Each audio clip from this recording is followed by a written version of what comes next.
my fellow Americans.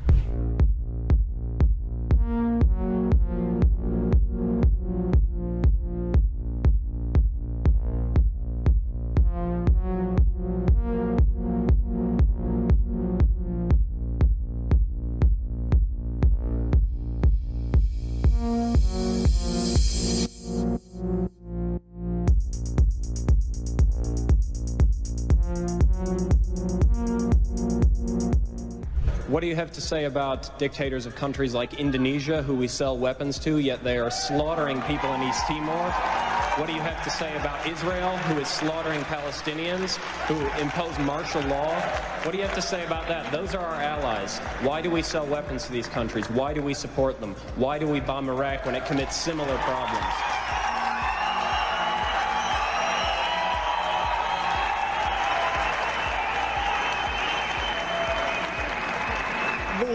There are various examples of things that are not right in this world, and the United States is trying.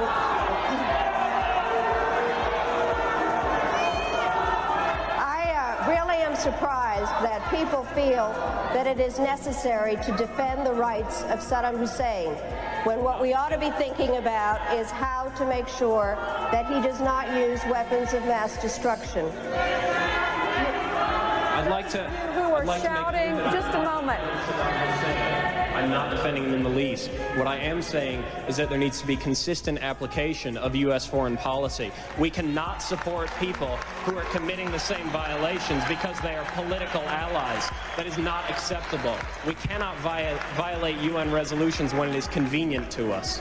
You're not answering my question, Madam Albright.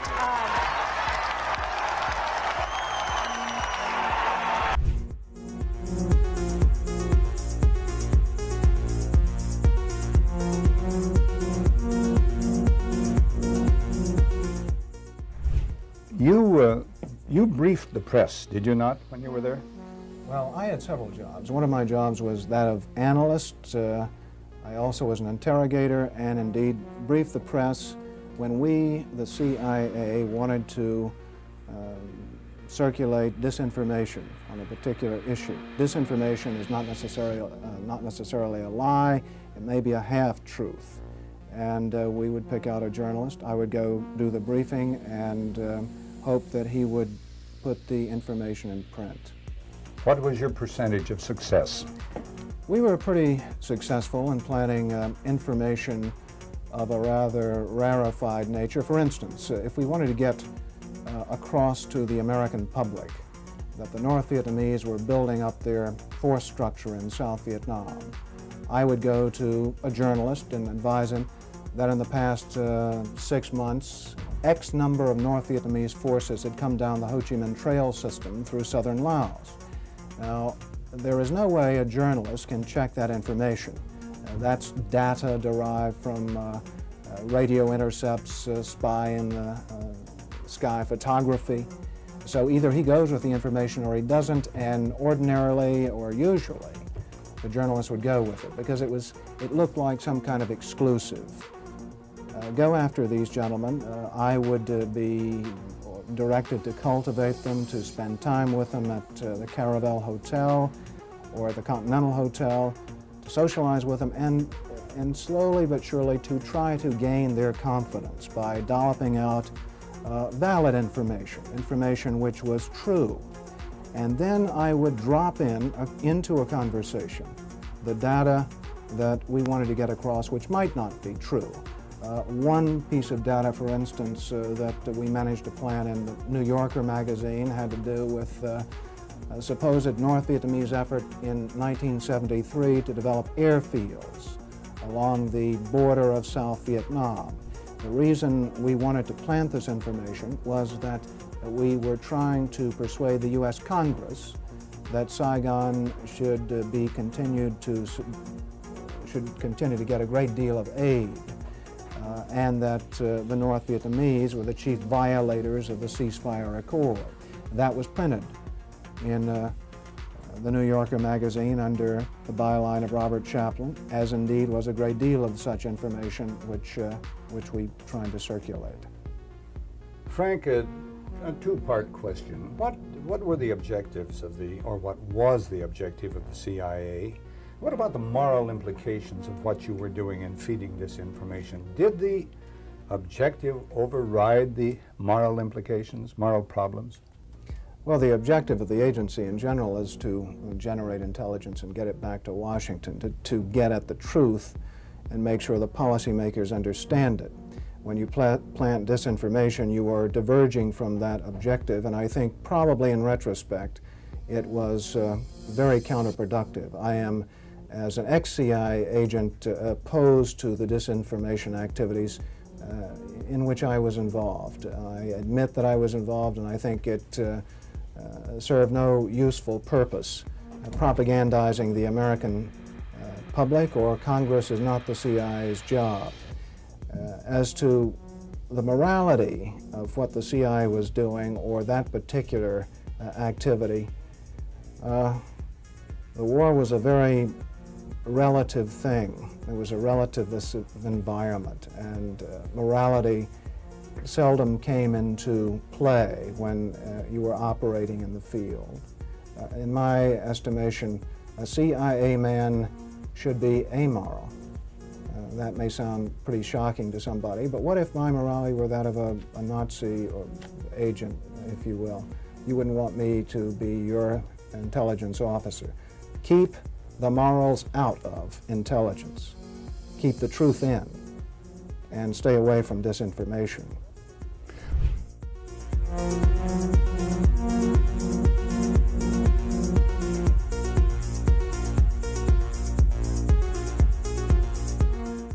It would have been more appropriate for Mr. Trudeau, Prime Minister of Canada, to address this House according to Article 144, an article which was specifically designed to debate violations of human rights, democracy, and the rule of law, which is clearly the case with Mr. Trudeau. Then again, a Prime Minister who openly admires the Chinese basic dictatorship, who tramples on fundamental rights by persecuting and criminalizing his own citizens as terrorists just because they dared to stand up to his perverted concept of democracy, should not be allowed to speak in this House at all. Mr. Trudeau, you are a disgrace for any democracy. Please spare us your presence. Thank you. And it might sound radical, colleagues, but the answer to war is not more war, it's peace. And peace isn't delivered by the barrel of a gun. It's delivered by diplomacy, by dialogue. You can wish away your continent's history, but we share a continent with Russia. We will sit down with Russia. There will be a negotiated peace, and this organisation should be promoting it earlier rather than delaying it and making sure that more Ukrainians die. Your feigning of sympathy rings hollow. It makes me sick, to be honest with you. Is the US a functioning democracy? Well, let's have a look at it. It costs $2 billion to become president. They have 25% of the total prisoners in the world. They spend over $800 billion a year on arms, which is more than most of the world put together. They've been at war for 250 years since their state was formed 275 years ago. But they can't afford universal health care. They can't afford the $1.7 trillion debt forgiveness for students. They can't afford a programme for the 17 million children that go to bed hungry. Is this a functioning democracy? What's your idea of a democracy?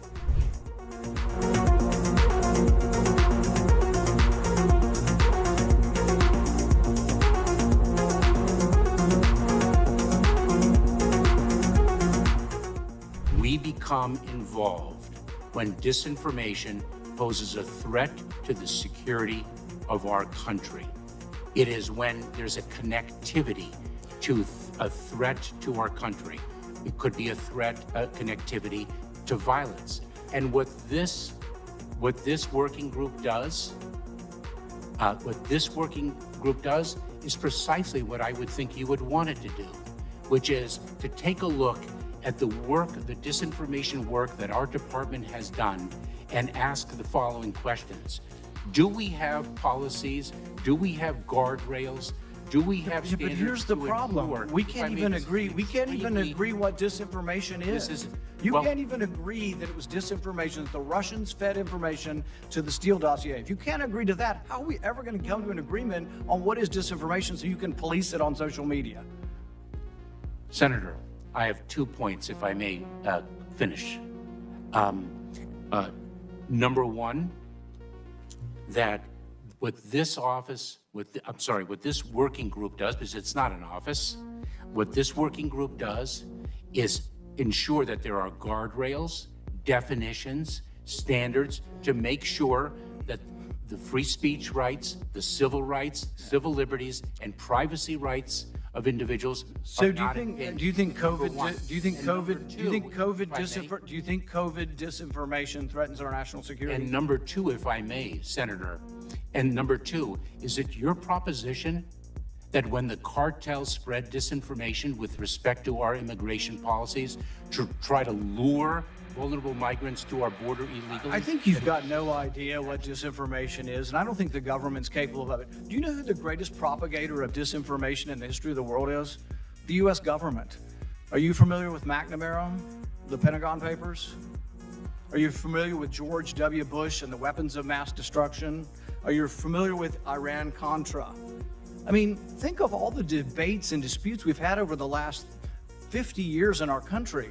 We work them out by debating them. We don't work them out by the government being the arbiter. I don't want you guardrails. I want you to have nothing to do with speech. You think we can't determine, speech by traffickers is disinformation? You think the American people are so stupid they need you to tell them what the truth is? You can't even admit what the truth is with the Steele dossier. I don't trust government to figure out what the truth is. Government is largely disseminating disinformation.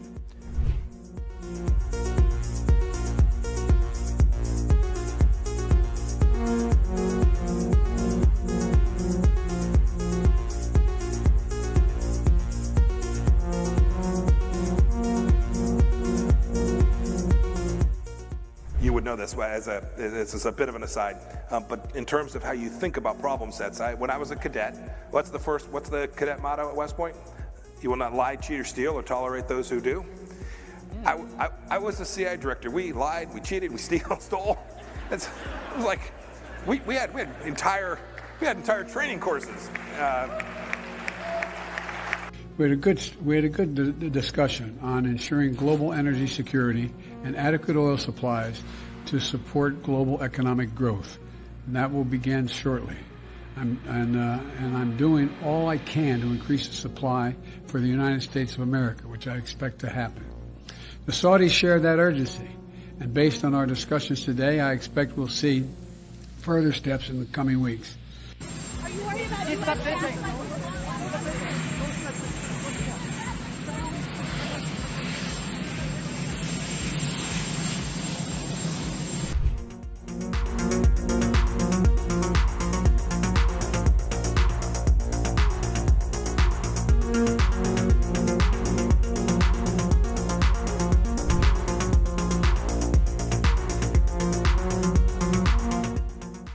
One of the hopeful things that I've discovered is that nearly every war that has started in the past 50 years has been a result of media lies.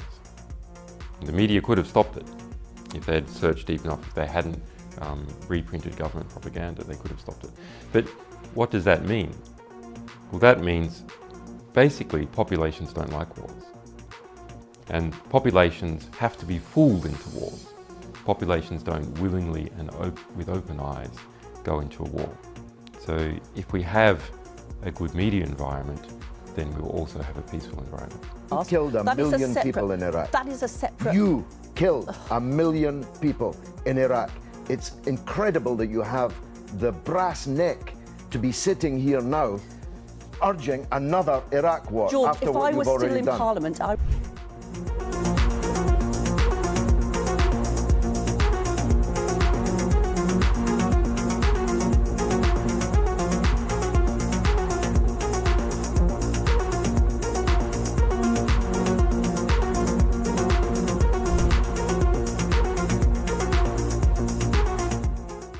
I can no longer remain in today's Democratic Party that's under the complete control of an elitist cabal of warmongers who are driven by cowardly wokeness, who divide us by racializing every issue and stoking anti-white racism, who actively work to undermine our God-given freedoms that are enshrined in our Constitution, who are hostile to people of faith and spirituality, who demonize the police but protect criminals at the expense of law-abiding Americans, who believe in open borders, who weaponize the national security state to go after their political opponents, and above all, who are dragging us ever closer to nuclear war. Now, I believe in a government that's of the people, by the people, and for the people. Unfortunately, today's Democratic Party does not. Instead, it stands for a government that is of, by, and for the powerful elite. Now, I'm calling on my fellow common sense, independent-minded Democrats to join me in leaving the Democratic Party. If you can no longer stomach the direction that the so-called woke Democratic Party ideologues are taking our country, then I invite you to join me.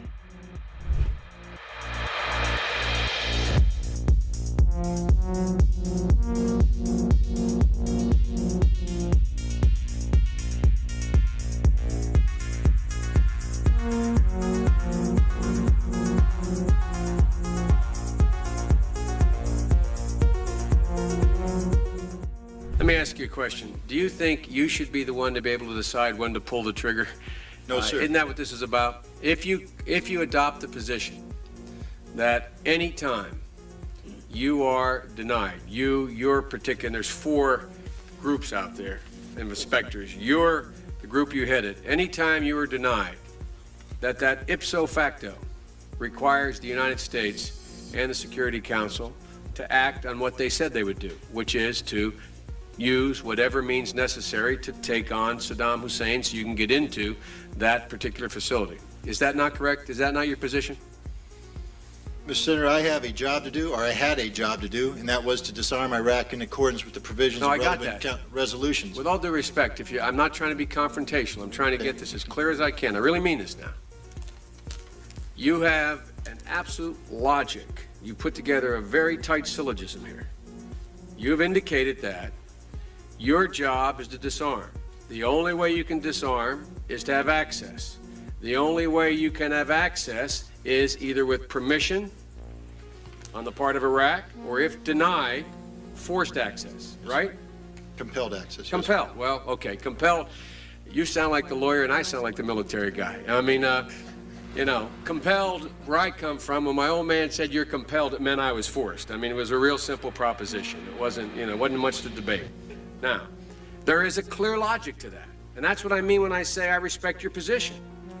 But that means that whenever you choose a target that warrants inspection and you are denied, that ipso facto, at that moment, the only way your position can be satisfied or sustained is if the UN Security Council or the United States, acting unilaterally, uses force to guarantee access. Is not that true? Yes, sir.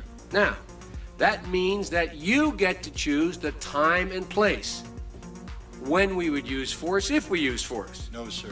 Of course you do. If you choose the site and it's denied. And we coordinate with the member states to include the United States. Exactly. And prior to us going in, we have their agreement that this indeed is an inspection worth doing. Okay, inspection worth doing, everybody's agreed it's worth doing, and it gets stopped. Yes, sir. At that moment, we're an automatic pilot as far as you're concerned. Period. No ifs, ands, or buts. Now, I respect that. But now, it seems to me the Secretary of State might have a slightly different problem. Secretary of State might be sitting there and saying, now look over there on that side. Now, I remember so-and-so and so-and-so and so-and-so, and the 12 people on this side, they're all the ones that said they didn't want to use force. Now, I'm going to have to go tell the president now that we should, or Secretary Cohen, unleash whatever it takes to get it done. And our military assessment is the same as the majors. The majors' assessment is, privately held but publicly acknowledged later, that airstrikes alone aren't going to do this. Saddam's not going to cave on this. So, now here's the deal. I recommended the president have at it and let the chips fall where they may. A reasonable position for the Secretary of Defense, the Secretary of State to take. But I respectfully suggest, Major, I respectfully suggest they have a responsibility slightly above your pay grade. Slightly above your pay grade.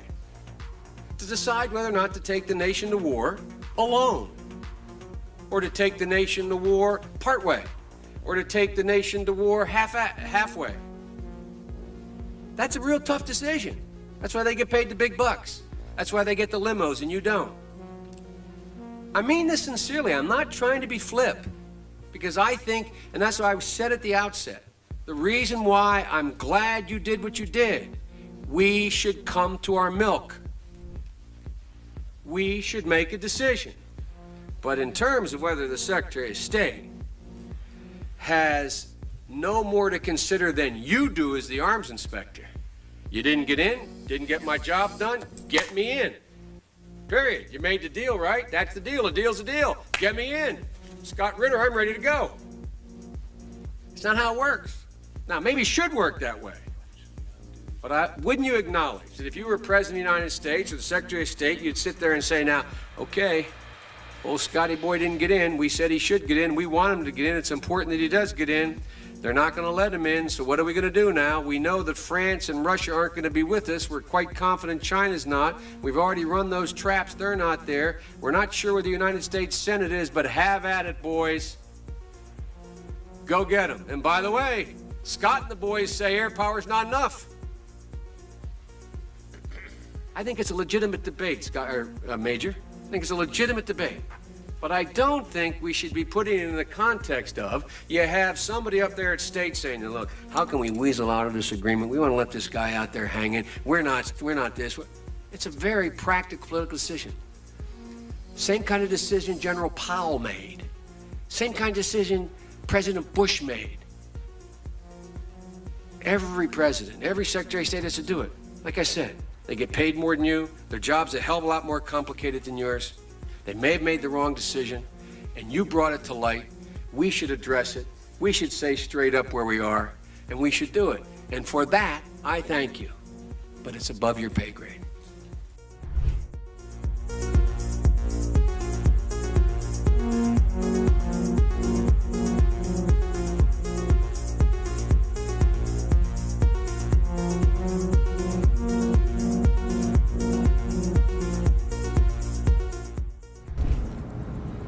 Well, one of the four principal functions of the CIA is to gather intelligence and ideally forward it to the president, the users of information, the policymakers, as they say. There are other functions, however, some of them more legitimate than others.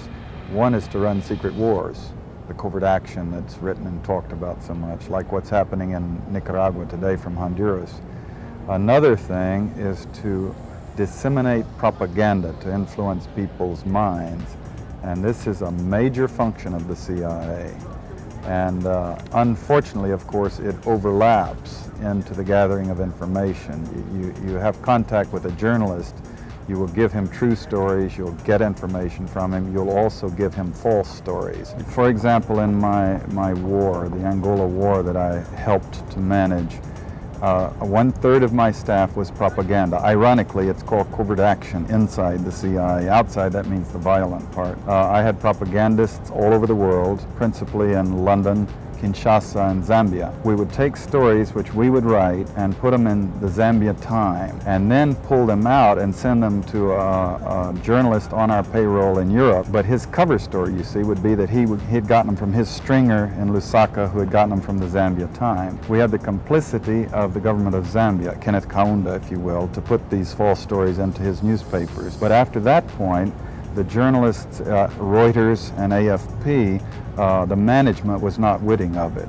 Now, our contact man in Europe was, and we pumped just dozens of stories about Cuban atrocities, Cuban rapists.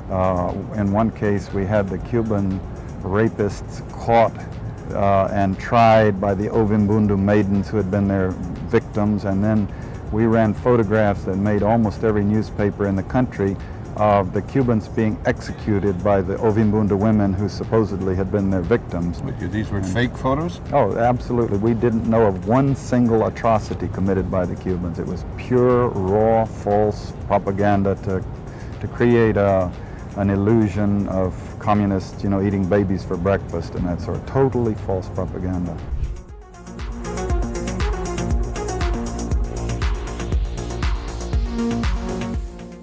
The only reason that I'm allowed to ask you this question is because today the federal court ruled that the government doesn't have the right to determine who is or is not a journalist. This is the second election in a row that the court had to overturn your government. Do you still insist on being able to make that decision, and why? First of all, questions around accreditation were handled by the press gallery and the consortium of networks who have strong perspectives on quality journalism and the important information that is shared with Canadians. The reality is organizations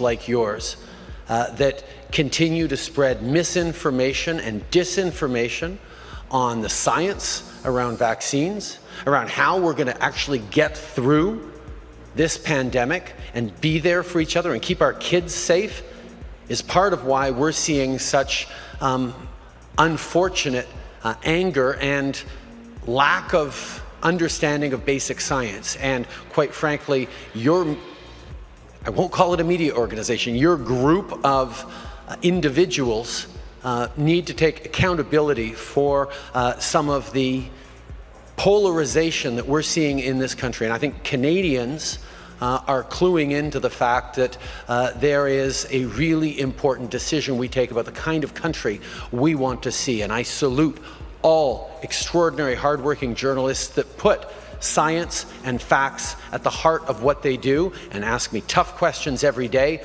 but make sure that they are educating and informing Canadians from a broad range of perspectives, which is the last thing that you guys do.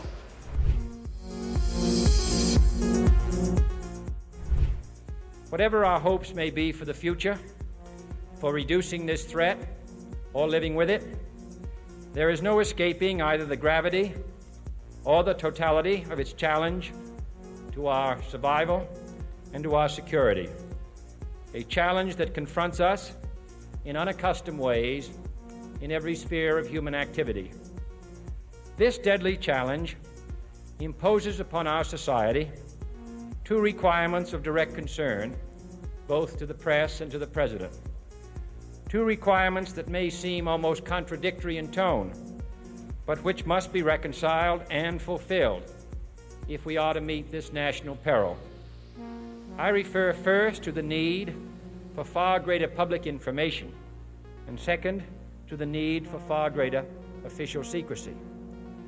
The very word secrecy is repugnant in a free and open society, and we are, as a people, inherently and historically opposed to secret societies, to secret oaths, and to secret proceedings. We decided long ago that the dangers of excessive and unwarranted concealment of pertinent facts far outweighed the dangers which are cited to justify it. Even today, there is little value in opposing the threat of a closed society by imitating its arbitrary restrictions. Even today, there is little value in ensuring the survival of our nation if our traditions do not survive with it. And there is very grave danger that an announced need for increased security will be seized upon by those anxious to expand its meaning to the very limits of official censorship and concealment. That I do not intend to permit to the extent that it's in my control. And no official of my administration, whether his rank is high or low, civilian or military, should interpret my words here tonight as an excuse to censor the news, to stifle dissent, to cover up our mistakes, or to withhold from the press and the public the facts they deserve to know.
All right, everyone, welcome to Redacted on this Monday. I'm Clayton Morris. I'm Natalie Morris. And on this show, we tend to cover the stories the mainstream media largely ignores, like almost every story we have in tonight's show, especially our top story, which is getting very little coverage as it stands this hour, which is a terrorist attack inside of mainland Russia this afternoon. At the very same time, literally, that Russia declares victory in Bakhmut, there's a terrorist attack in mainland Russia.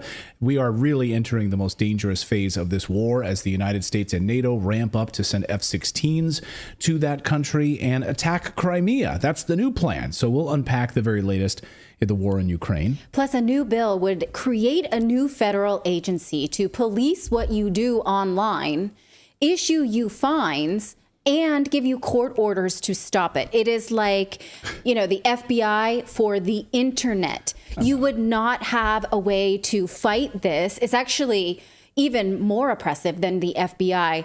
I went over this bill today, and I'm horrified by it. Stay tuned. We're going to go through it together. What could go wrong with a new federal agency? Why don't we just let's add a federal agency for behavior.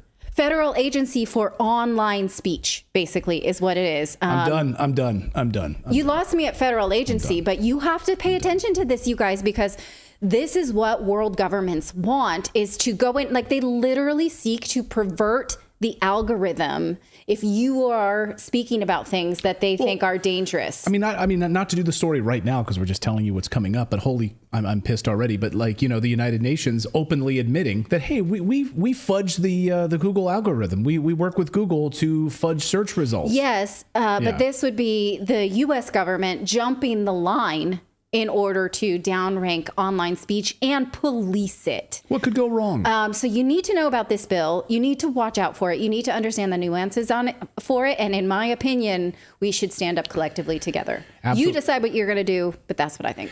Also, Bill Gates and Jeffrey Epstein. Why in the world are we hearing more and more about Bill Gates and Jeffrey Epstein? What is actually going on here? Something big and something fishy is happening with this story, and we're going to unpack the latest bombshell revelations today from the Wall Street Journal, a front page story about Bill Gates's escapades. Like, what is going on here? All of that. Plus, the government doesn't want you to eat meat, and they're going to police that. We'll tell you what New York City is doing. All of that as Redacted starts right now.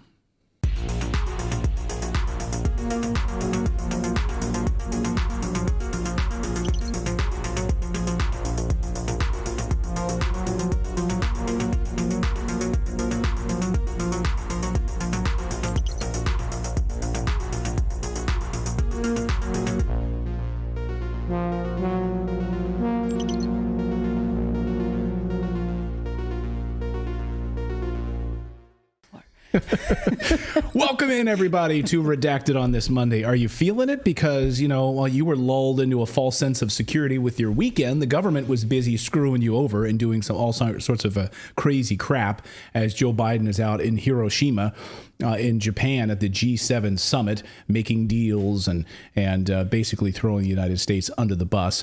What time is it? The time is to start the show. It's time for me to get a spam voicemail. So yeah. I'm going to turn on Do Not Disturb. Good idea. Hey, we have a newsletter that you should all subscribe to. It's totally free. Great. Yep. This newsletter, if you go to redacted.inc, you can sign up. We literally hit a new record for subscribers to the newsletter. It's because we really try to bring you a ton of value first thing in the morning over your cup of coffee. You can read the newsletter in like 5 to 10 minutes. We cover about 4 or 5 of the big stories of the day. We try to have some humor in there, make you laugh a little bit, but also tell you the stories that the mainstream media is not going to cover. Again, it's totally free. So just go to redacted.inc. That's the place to go. Put in your email address, and then you'll have to receive a welcome email. You just need to verify that email. And then tomorrow morning at about 6:30, about 7 a.m. Eastern time, depending on when Natalie and I get it done. When we get our act together. Yeah, when we're done with our coffee and we have it written is when we publish it. So sometimes it's 15 minutes late. Just depends on, what we're doing in the morning. Yeah. Sometimes, but... like Clayton had to take his car in this morning. Yeah, to get it fixed. So that was a little delayed. Newsletter gets late. That's just how it goes around here. We're human beings with real lives, but we write a newsletter and we hope you enjoy it every day. All right. Good evening, everybody. Welcome to Redacted. We are now officially in the most dangerous part of the war in Ukraine, and you're seeing it in action this afternoon. This afternoon, NATO, and I say this very specifically, NATO and Ukrainian forces launched a surprise attack inside mainland Russia in the area of Belgorod. Now, this is an area that is pre-war Russia. Like, this is not an area that they're currently fighting over. No, this has long been Russian territory. So this is the moment when Ukrainian forces shot up a civilian driving a car and then launched attacks on residential buildings. You can see here, this car driving down the road. This is a civilian driving down the road. And you can see, do we have the video? Nope, that's not it. Nope. That's not a civilian. Nope. Give me a second. No? Sorry, I lost connection, so I just reconnected. So. Oh, okay. Well, let's try that again then. There we go. Okay. Right. So this is the moment when Ukrainian forces shot up a civilian driving a car. This is a civilian like driving, on the way home from the grocery store. There's some Ukrainians in the woods right there.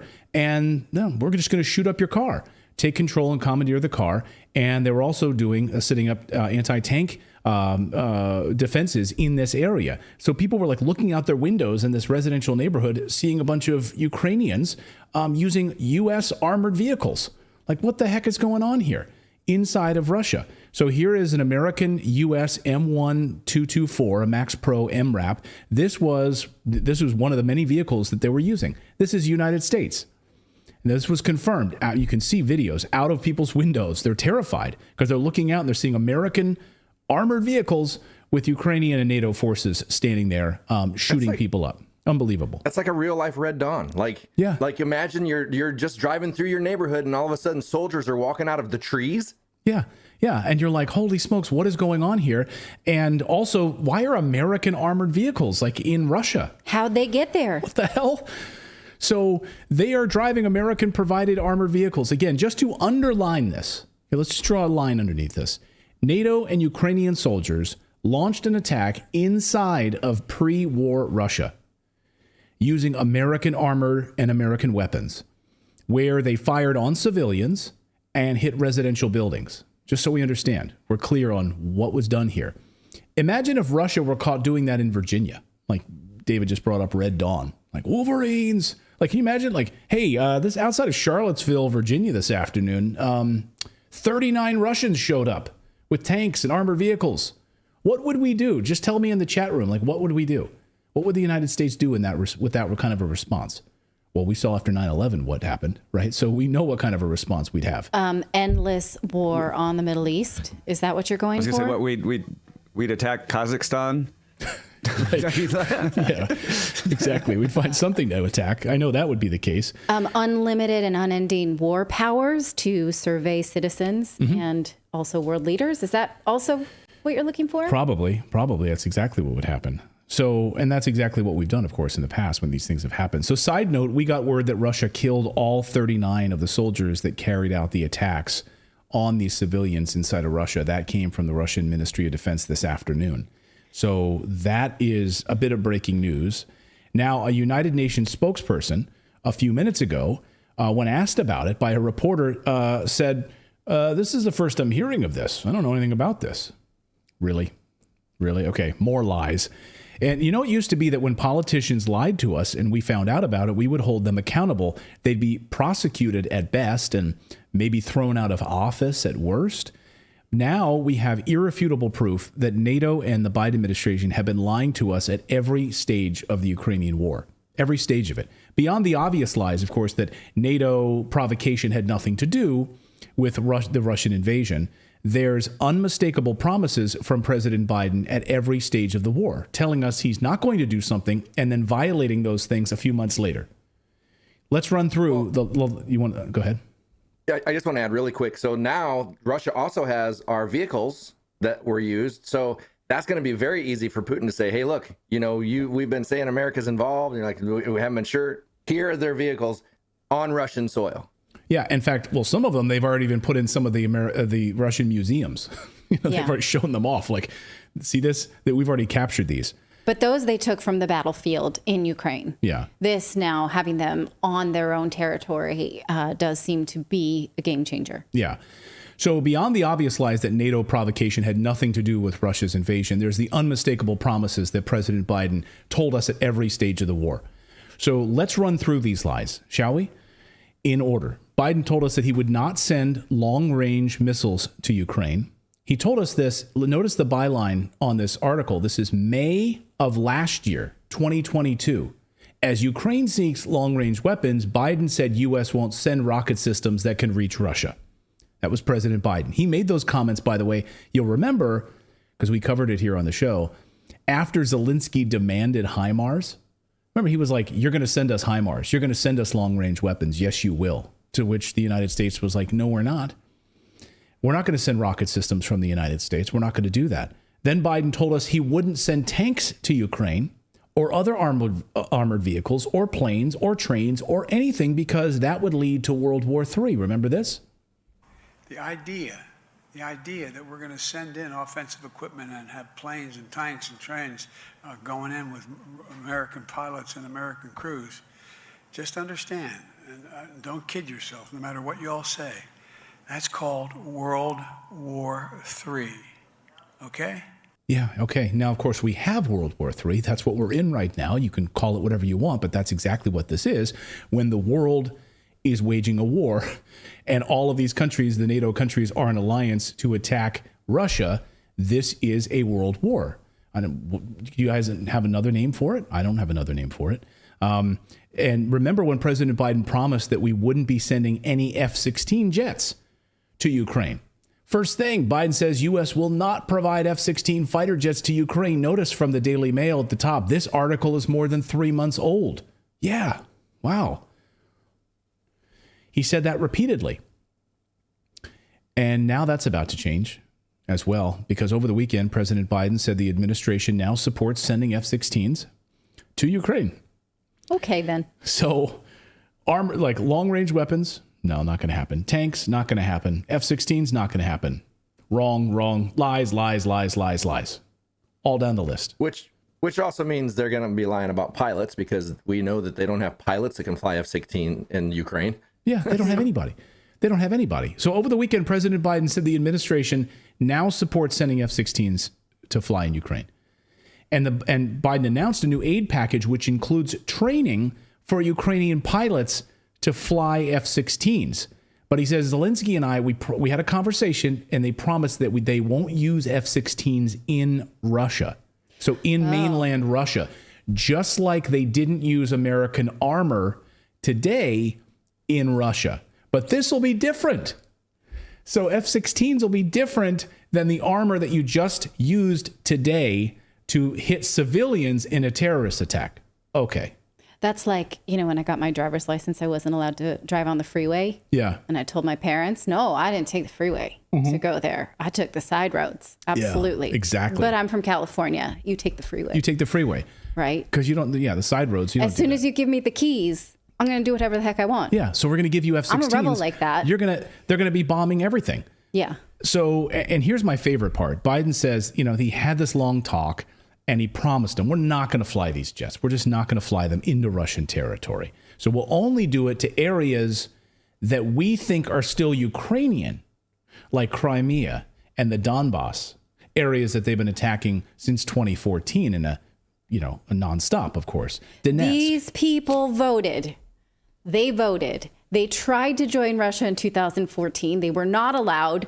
They tried again last year, and they voted. We should not be bombing them for the way they voted. That's retaliatory. Yeah, I would think or AKA a genocide. Or that. Well, and I have a question. Has there been any Russian jets verified even in Ukraine? Like, they're just going to fly these jets around Ukraine doing what? Like, because as far as I know, the only strikes that have happened in Ukraine have been Russian missiles coming over. It wasn't jets. Drones, right? Over Ukraine, right. Yeah. Well, yeah. That's a good question. That's a good. Well, I mean, let's just remember, there are no pilots. They don't have no Air Force. All of the F-16s that they had initially have been destroyed. So this is not a game changer. It's a game changer in that if they start to use them with NATO pilots launching into Russia, that's the game changer. I think David's question was, is Russia flying jets into you? Is that what you asked, David? Did I get that wrong? I think so. Absolutely. It makes no sense. Right. It makes no sense for them to even have the jets unless they plan to go into Russia. They're saying they won't. But like, it makes zero sense for them to have them if they're not, because they're not fighting, like shooting down Russian jets because they're not flying over there. Okay. I get it. Right. Or what are you going to do? Like take on a Kinzhal missile, hypersonic missiles flying around? Yeah. Like, oh, I got this one. There's nothing that can shoot that down. Like, like the ghost of Kiev is going to shoot that thing down. Right. Like we know how that's going to go. You need Maverick. Cessnas is going to be flying an F-16. Yeah, exactly. So, just a quote on these jets from President Biden today. U.S. President Biden said on Sunday that he had received a flat assurance from Ukrainian President Zelensky that he would not use Western-provided F-16s to go into Russian territory. It's a pinky promise. That's right. To which Michael Tracy said, I like this, the Biden administration's pattern of evolution on sending weapon systems to Ukraine they previously pledged not to send, missiles, tanks, now F-16s, etc., could also be described as a pattern of false assurances and deceit. But you won't see the media describing it as such. Right, they're not outraged about this. Mr. President, why won't they ask them in the press briefing room? Hey, Corinne Jean-Pierre, the president lied at multiple stages. Why should we believe anything coming out of his mouth at all? Oh, they will say that a decade later. They're now willing to admit that the Iraq wars were wrong.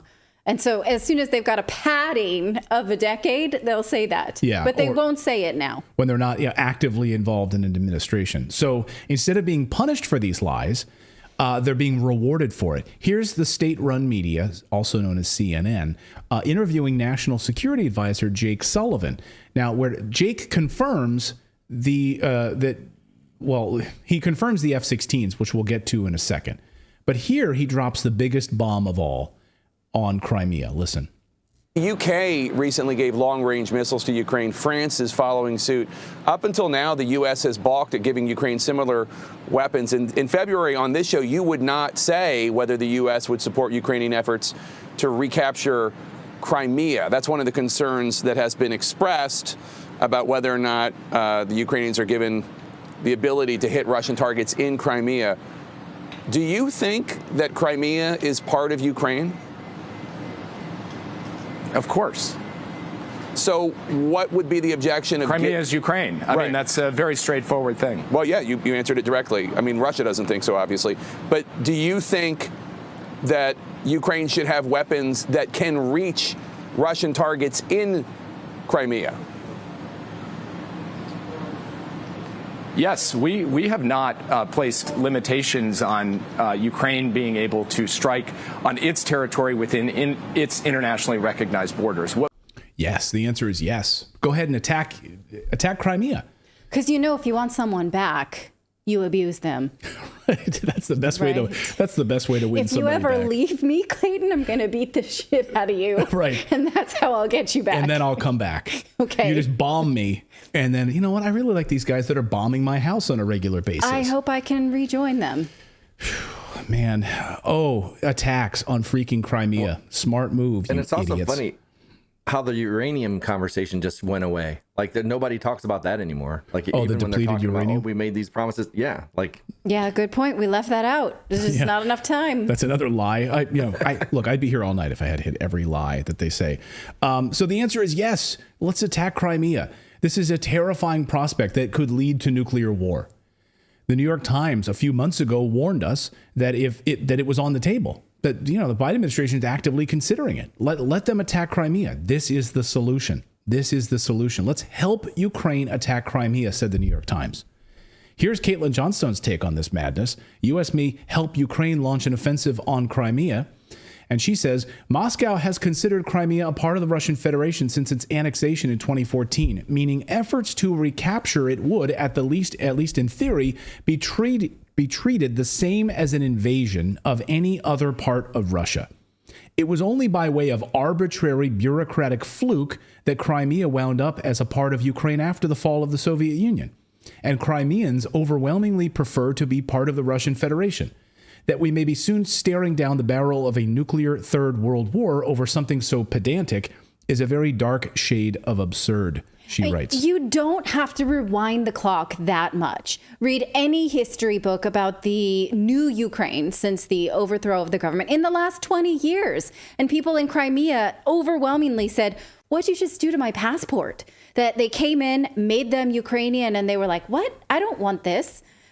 It's not a media narrative. It's true. You can read books about it. But the Biden administration thinks that Crimea is part of Ukraine. So shouldn't we listen to the Biden administration? Should we listen to pencil neck Jake Sullivan at the Pentagon? I mean, I don't know where this narrative came from other than the Obama administration. Right. When they wanted to talk strong about Crimea. And, the narrative was, we want to talk strong about talking strong. Yeah. That's what the Obama administration did about this in order to bolster Russia as an enemy. But this is what these people wanted overwhelmingly. She's right. Yeah. So Crimea might have overshadowed the F-16 comments, the jets. But here is the testiest part of the interview where Jake Tapper feels kind of misled. Like, you told me back in February that you weren't going to send F-16s. I feel like you should have been warmongering more. You should have been more of a warmonger back then. Why did you wait so long to warmonger? Listen. Well, let's talk about some of the accomplishments there in Japan. President Biden told the G7 leaders that the United States is going to support this joint effort to train Ukrainian pilots to fly F-16 fighter jets. As you know, just a few months ago, the president said there was no basis militarily for giving Ukraine jets and that Ukraine didn't need them at all. What changed, and would these jets not have been more effective if Ukraine had been trained and had them in time for the upcoming counteroffensive? Well, actually, Jake, when President Biden answered that question, he was talking about the preparations that the United States and our allies were making with Ukraine for the counteroffensive. And the critical systems for the counteroffensive are not planes. They're tanks and artillery systems and HIMARS and huge amounts of ammunition. And the United States has mobilized an exceptional effort to deliver on time and in full everything Ukraine needs to launch this counteroffensive. Now that we've done that, we can look forward to the long-term capacity of Ukraine to be able to defend itself and deter Russian aggression.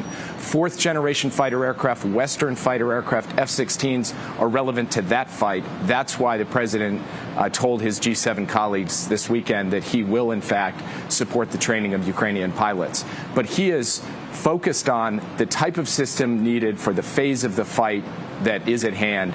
And for this counteroffensive, he has delivered at speed and at scale what the Ukrainians need. Is President Biden going to allow European countries to give their F-16s to Ukraine? And will these jets arrive in Ukraine before the end of 2023? I'm not going to put a timetable on it. What the president has said is that he'll sit with his European allies and with the Ukrainians to work out who, when, and how many jets get transferred, and we're in the process of doing that right now. Would the U.S. give any F-16s? I think given the numbers that are currently available from the stocks of our European allies and the fact that based on the money that Congress has given us, there's so many other priorities for systems to give Ukraine, it may be that we focus more on third-party transfer, but the president hasn't made a final decision. Yeah, so more HIMARS, more long-range weapons. I like what Byron says here in our chat room on Rumble. Byron27 says, does that news guy know that he's lying about Jake Tapper? I don't know. It's part of it. Go ahead, Philip. Oh, to me, it sounds like it's like the administration, like what they're doing with all these weapons and stuff is like those people that will text a slightly sexually suggestive text to somebody, and then depending on their reaction, say, "No, I was just kidding." Like, how could you do that? Like no, when he said we weren't going to send him, he just meant not for the counteroffensive. Right. Well, of course, we're going to send them for the long-term goal. Well, that's long-term stability. This means long-term stability, but not like this immediate war with Russia, but like long-term stability. We'll send them for them. And I'm not happy that we're now talking about the end of 2023. What's the battle plan for then? Because we were told, okay, just there's a winter counteroffensive coming. That didn't happen. We need the ground to thaw. We need the ground to dry up. Now it's just the spring counteroffensive. Now we're almost to summer. Well, it's a summer counteroffensive. Like one season ahead, I think we can sort of hang on and hope for peace talks. But like the end of the year, we're saying the end of 2023. That it's just hard to conceive of. No, and I've got a tweet that I'm going to show you here in a few minutes as I wrap this up on specifically like how long this goes on here. So he's pissed. Jake Tapper's pissed here that we didn't send F-16s sooner. That's basically what he's saying. That basically CNN's position here. I just want to throw in really quick and how, motivational for all these other countries that want so bad to join NATO that a non-NATO country can get so much support from around the world. That should make them happy. You don't have to join NATO. Just show a little interest in it and we'll support you. Yeah, you don't even have to be a card-carrying member of NATO to get all the benefits, like your AARP membership. You just know an old person and you get all the benefits. So as long as your flag goes with our decor, we'll wear it. If it matches the drapes. So this is what Caitlin Johnstone says about the warmongering from Jake Tapper. Says it's so obnoxious how the only time you ever see these mass media propagandists challenging the U.S. government on its warmongering is when they're pushing it to be more warlike and demanding answers on why it isn't warmongering more. This creates the illusion of brave adversarial journalism, when in reality, these empire cronies are just manufacturing consent for the increased aggressions the U.S. wants to wage anyway. So Jake Tapper's just basically pissed that we didn't do this earlier, that we didn't send these jets earlier, and he's upset that he was like put off about it for so many months. So this Western... I'm sure he really knows how to make advances on the battlefield. Yeah. So this Western coalition that Sullivan is referring to is Portugal, Britain, France, the United States, Netherlands, Denmark, and Belgium. Denmark crapped its pants today. They were so excited. They were so excited to send jets. They wasted no time. Like President Biden said, hey, we're going to send F-16s. Denmark was like, yeah, we're joining the F-16 coalition. We're going to send our F-16s. Denmark is getting in on the action. I have to think there's a massive financial incentive to send these old F-16s. Like, get rid of your old aircraft program. Like, turn in your old aircraft. Here, send it to Ukraine, and then Lockheed or NATO will reimburse you with some brand new Lockheed Martin F-16s. Get those General Dynamics F-16s, lined up. By the way, Portugal, we learned this afternoon. I'm very proud of Portugal. I'm surprised by this. They've sent a few tanks. But Portugal said, no, we're not sending F-16s to Ukraine. We need them. Okay. What is Portugal's like, the third safest country in the world? Like, what do you need them for? But anyway, nevertheless, Portugal's like, we're not sending our F-16s to Ukraine. No, so good. thank you. So good. So Denmark went right for it. And Portugal said, no, we'll wait to see what these other countries say. And just so we understand this, of course, this is a huge money laundering scheme, sending all these weapons over there and then money back and forth and washing it back and forth. Just so we understand what Russia has done, Russia has already destroyed all of Ukraine's F-16s, all of them that they had at the start of the war. They're gone. Ukraine has no air force and they have no pilots. But don't worry, we're going to get them trained up real fast. So there's no reason to do this other than to escalate a war with Russia. I spoke to a former NATO pilot today who told me, I'm just going to bring up what this NATO pilot told me, and it's interesting. So I asked specifically, how long would it take to train an F-16 pilot? Like, could Natalie do it? Like, could I do it? Right? I have no training whatsoever. And what this pilot explained to me was the training takes 8 to 10 months. That includes everything from instrument qualifications, carrier qualifications, air-to-air syllabus qualifications, air-to-ground syllabus qualifications, low-altitude tactics. If already a pilot, you could train someone on specifics within maybe 3 months if they're good. Someone would be assuming massive risk, however, if they did that. And smaller numbers of pilots means more training events each and every day. So because if you have fewer pilots, they'd be doing more and more training exercises. So the answer is it would take a hell of a long time to get these pilots from nothing to flying. Oh, so then... And that's... Philip, go ahead. Oh, sorry. I was just going to say that, yeah, that's getting them to the ability to fly the F-16, but to use it as a weapon, to actually fight in it. That's an entirely different monster. Yeah. So then you're basically just sending somebody up there to die against a seasoned pilot, that has combat experience. Yes. Yeah. So this is like a rookie going up, this is like a rookie playing right now. Wait, David was going to say something. Yeah, I was just going to say, this is like, what an easy strategy for Russia. Like, hey, we're going to knock out all their F-16s. They're on the ground, so we don't really have to. It's the thing, right? You're going to bunker sitting there. Mm-hmm. You're going to send all this equipment, which we've already seen happening. They're going to show up in these warehouses. We're going to know exactly where they are, like sitting ducks, right? And they'll be destroyed the moment they arrive. I mean, it's asinine to think that they won't.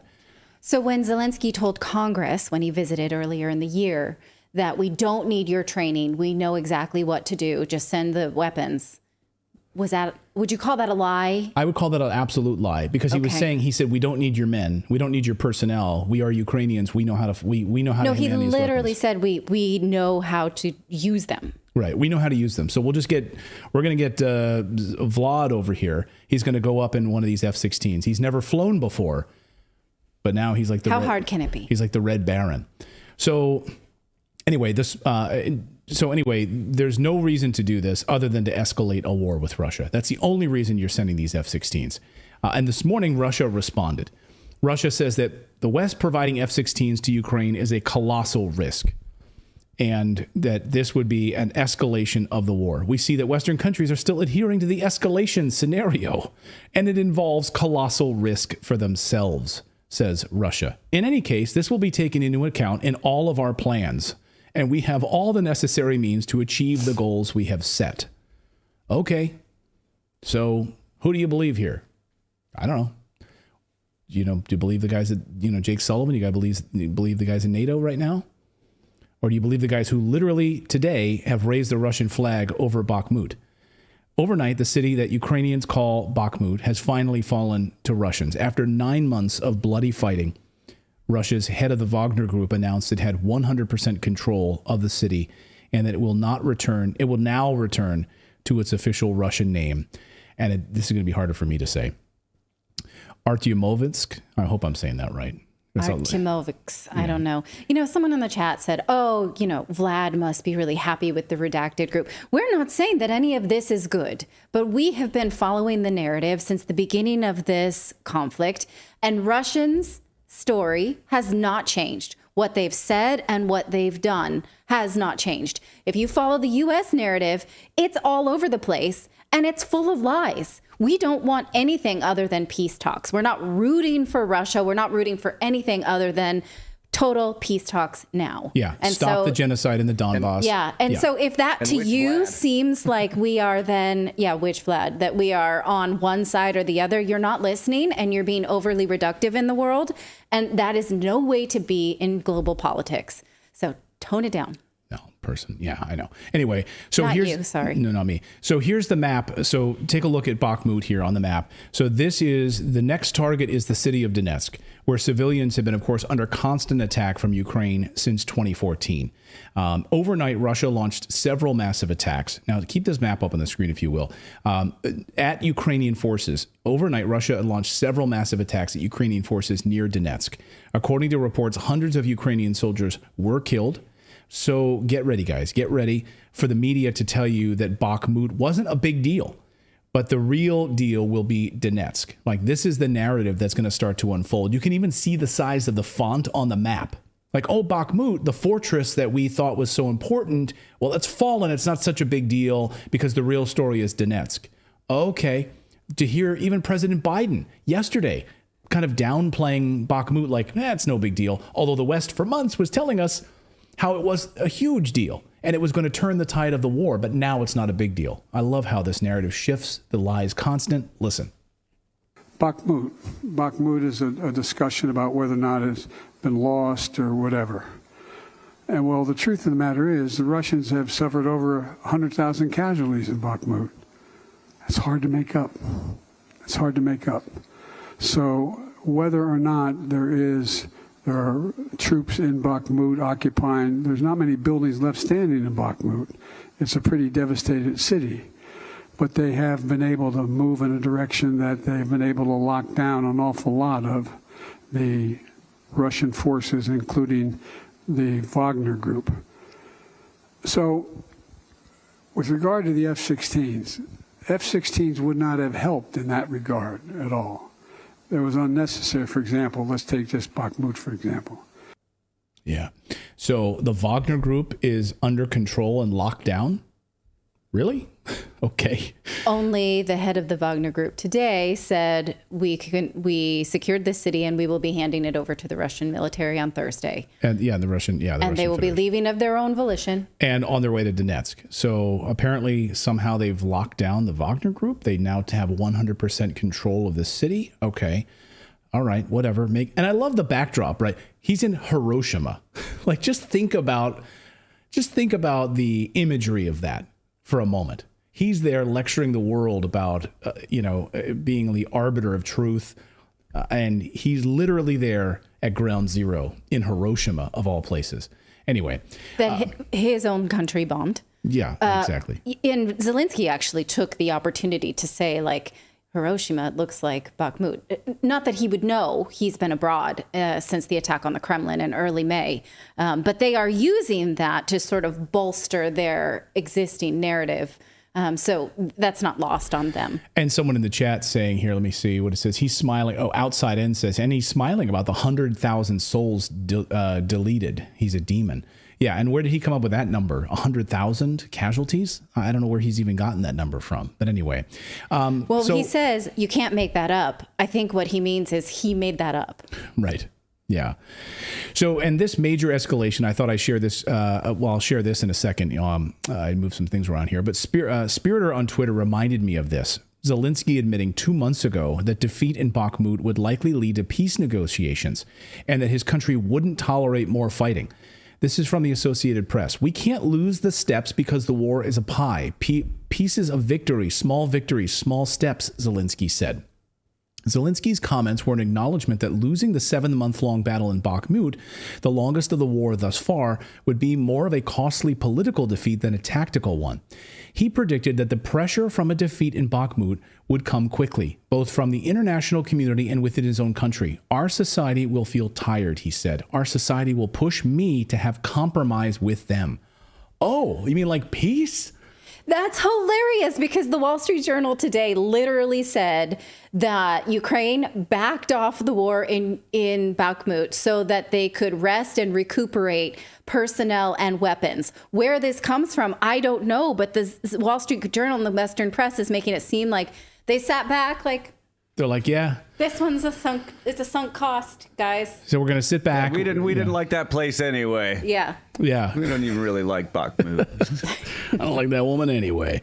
So I just want to leave you with this tweet on this particular story here. And I think this is appropriate. So this is from Shea Bose. Says, the United States tells the Ukrainian people that America will stand with you as long as it takes.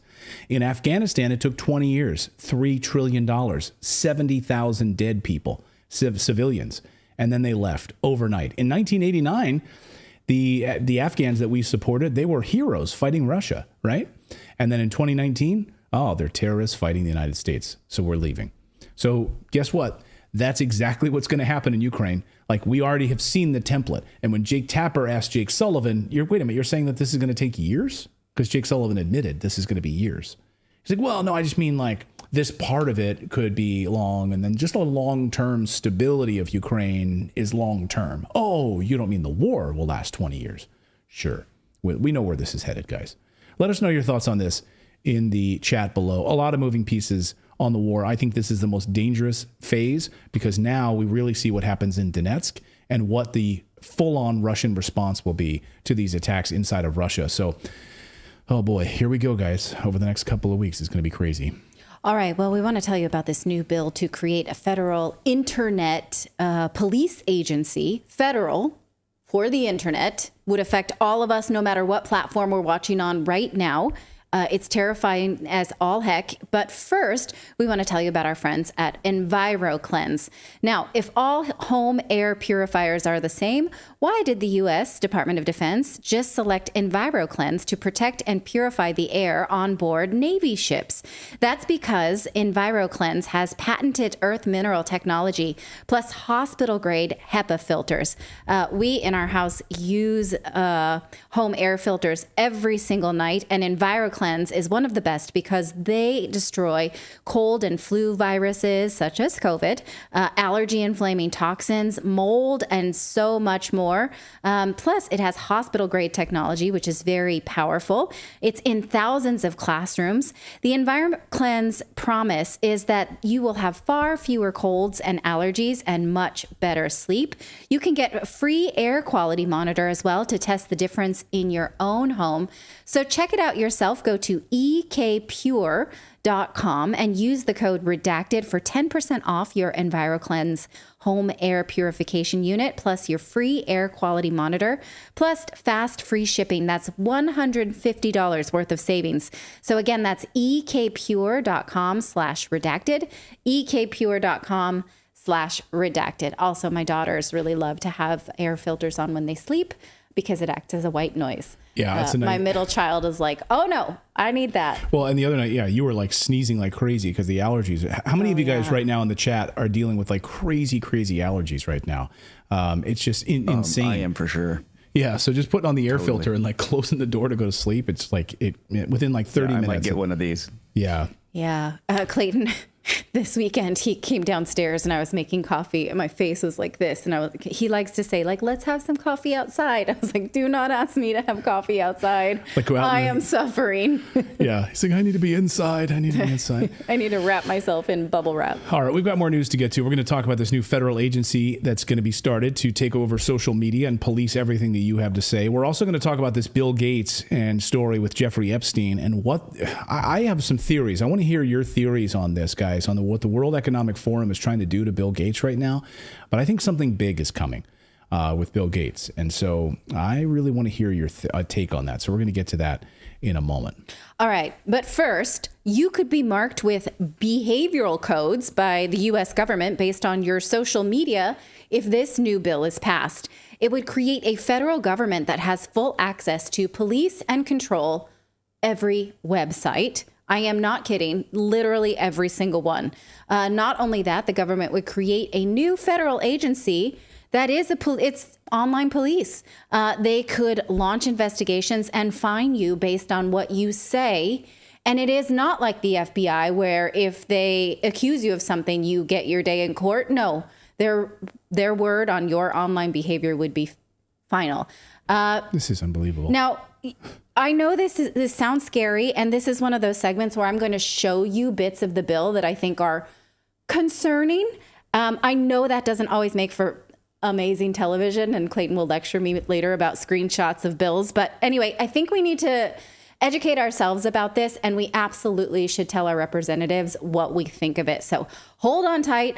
I know I've already lost you at new federal agency because federal agencies did not have a good week last week with the Durham report, with the FBI whistleblowers, CIA. With, new revelations that the FBI has been using 9/11 powers to survey Americans over almost 300,000 times last week. That was revealed. And they said, oh, that's not in the rules. We got confused about the Justice Department emails. So, okay, here's what this is. This is from the Digital Platform Commission Act of 2023. Came out from these two Democratic senators, Colorado Senator Michael Bennet and also Vermont Senator Peter Welch. Now, what they're couching this as is a need for AI regulation. We've talked about this a lot. You know, tech giants are sort of warning that AI is going to run away from us too fast and then take over in short order. But is that what this bill is? It's not.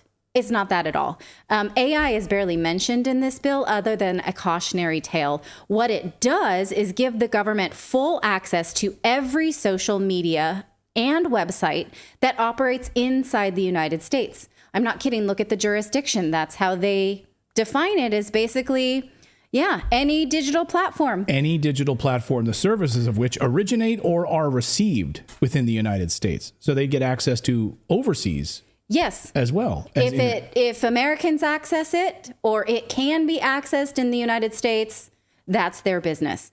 What they would call this is the Federal Digital Platform Commission. Federal Digital Platform Commission. It's like the FCC for the internet. Here's what their job would be, and it's 7 things that they lay out. They would access digital platform for civic engagement, they say, access to government services and public safety, competition to encourage the creation of new online services, prevention of harmful levels of concentration of private power. Okay, put a pin in that one. That sounds a little concerning. That means they don't want private individuals to basically have any power to have a website and then use that power. Number 5, a robust and competitive marketplace of ideas with a diversity of view. Yes, the government really wants diversity of view. Can we go to the next one, please? Number 6, protection for consumers, including communities of color and underserved population, from deceptive, unfair, unjust, unreasonable, or abusive practices committed by digital platforms. And number 7, assurance that the algorithmic process of digital platforms are fair, transparent, and safe. Okay, that one concerns me a lot. Who just laughed? Go ahead. David fell out of his chair. Because they use these terms that are subjective. It's like, and it just leaves it open for interpretation, however they want to interpret those words. And I always say that if you're going to go after people that cause fear, you have to do it to the least common denominator, the weakest among us, because nobody can be hurt. And that just drives me insane.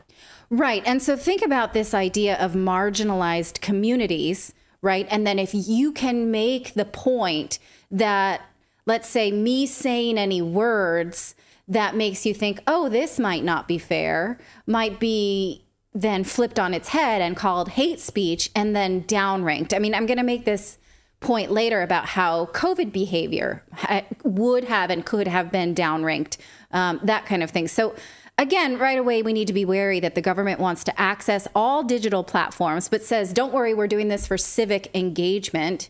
Raise your hand if you believe that. And if we play this out a little, like we have platforms like we're streaming right now on Rumble, which have refused to censor topics such as COVID, elections, gender ideology, you name it. This bill would give the government a driver's license inside of Rumble. And Rumble couldn't say then, well, we don't want to downrank this conversation. We don't want to censor this conversation. They would have no choice. Twitter, we've shown how through the Twitter files, the government agencies could just slip into Twitter's DMs and say, censor that person, block that person, cancel that person, right? But now, because of Elon Musk, that had to be stopped. Well, this bill is one way to take that power back and just completely be in the driver's seat. Now, the senators say they want this because of these reasons. They say that, they need to make sure that digital platforms are not undercutting small business, abetting the collapse of trusted local journalism. They're worried, right, that online social media is abetting the collapse of trusted local journalism. So they're choosing what is true, right, and who gets to speak. They're going to tell us these journalists are deemed, this is like Canada all over again, right? Yes. So the Canadian government, of course, will make you register to be deemed a government selected journalist, basically. Right. If you're part of like Rebel News or somebody else, no, you're not a deemed journalist. You're not a trusted source. And so I could imagine a scenario where there's like a riot or there's something happening in your town and people take to Twitter and they're posting videos of like what they're seeing out their window. They're like, look what's happening. What's happening in my town, and they could shut that down. They could literally come in and shut that down.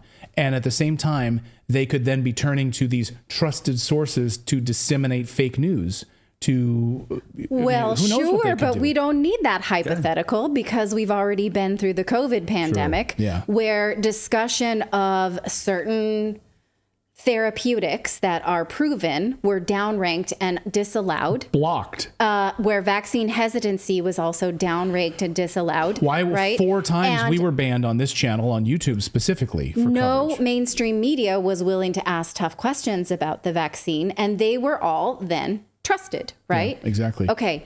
What were you going to say, Philip? Well, I was just going to say really quick, and the importance of like actual medical doctors with medical degrees were silenced. Like that's the biggest part of it. Like, yes, and so those weren't the experts. So they're going to pick journalists that are the experts over doctors. Yeah, they're going to pick Taylor Lorenz. Like we've deemed Taylor Lorenz. Yes. Yes. Yeah. Okay, go ahead. Your Philip. specialist, Jake Tapper. No, I was just gonna say that basically like it's getting what they're saying is that like if you won't willingly join us, then we will block you. It's like basically they only want journalists that will put them on the payroll and toe the line. And so like this it's like it's just a thinly veiled way of just trying to take out independent media. So thin. Yeah, it's very transparent. Let's go back to those reasons now. That's number C, some of the reasons they think that we need this. They need to make sure that addiction and other harms to mental health are not exploited. Disseminating disinformation and hate speech, they want to take that on. Undermining privacy and monetizing the personal data of U.S. citizens without informed consent. And in some cases, radicalizing individuals to violence. And then the next one, the last one, was development of increasingly powerful algorithmic processes for communications. This one, leave on the screen for a little bit so that our audience can read this to themselves, because this one's pretty laughable.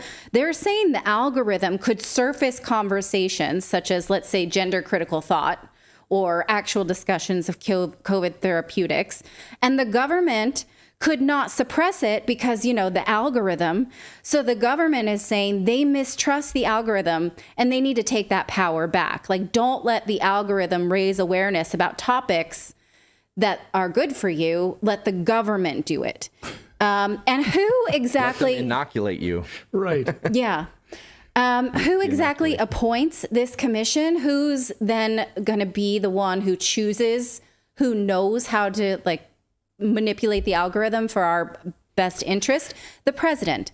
The commission shall be composed of 5 commissioners appointed by the president. So absolutely, this will be a political hire. Jack Klugman in our chat says he'll be named the central scrutinizer. Yeah.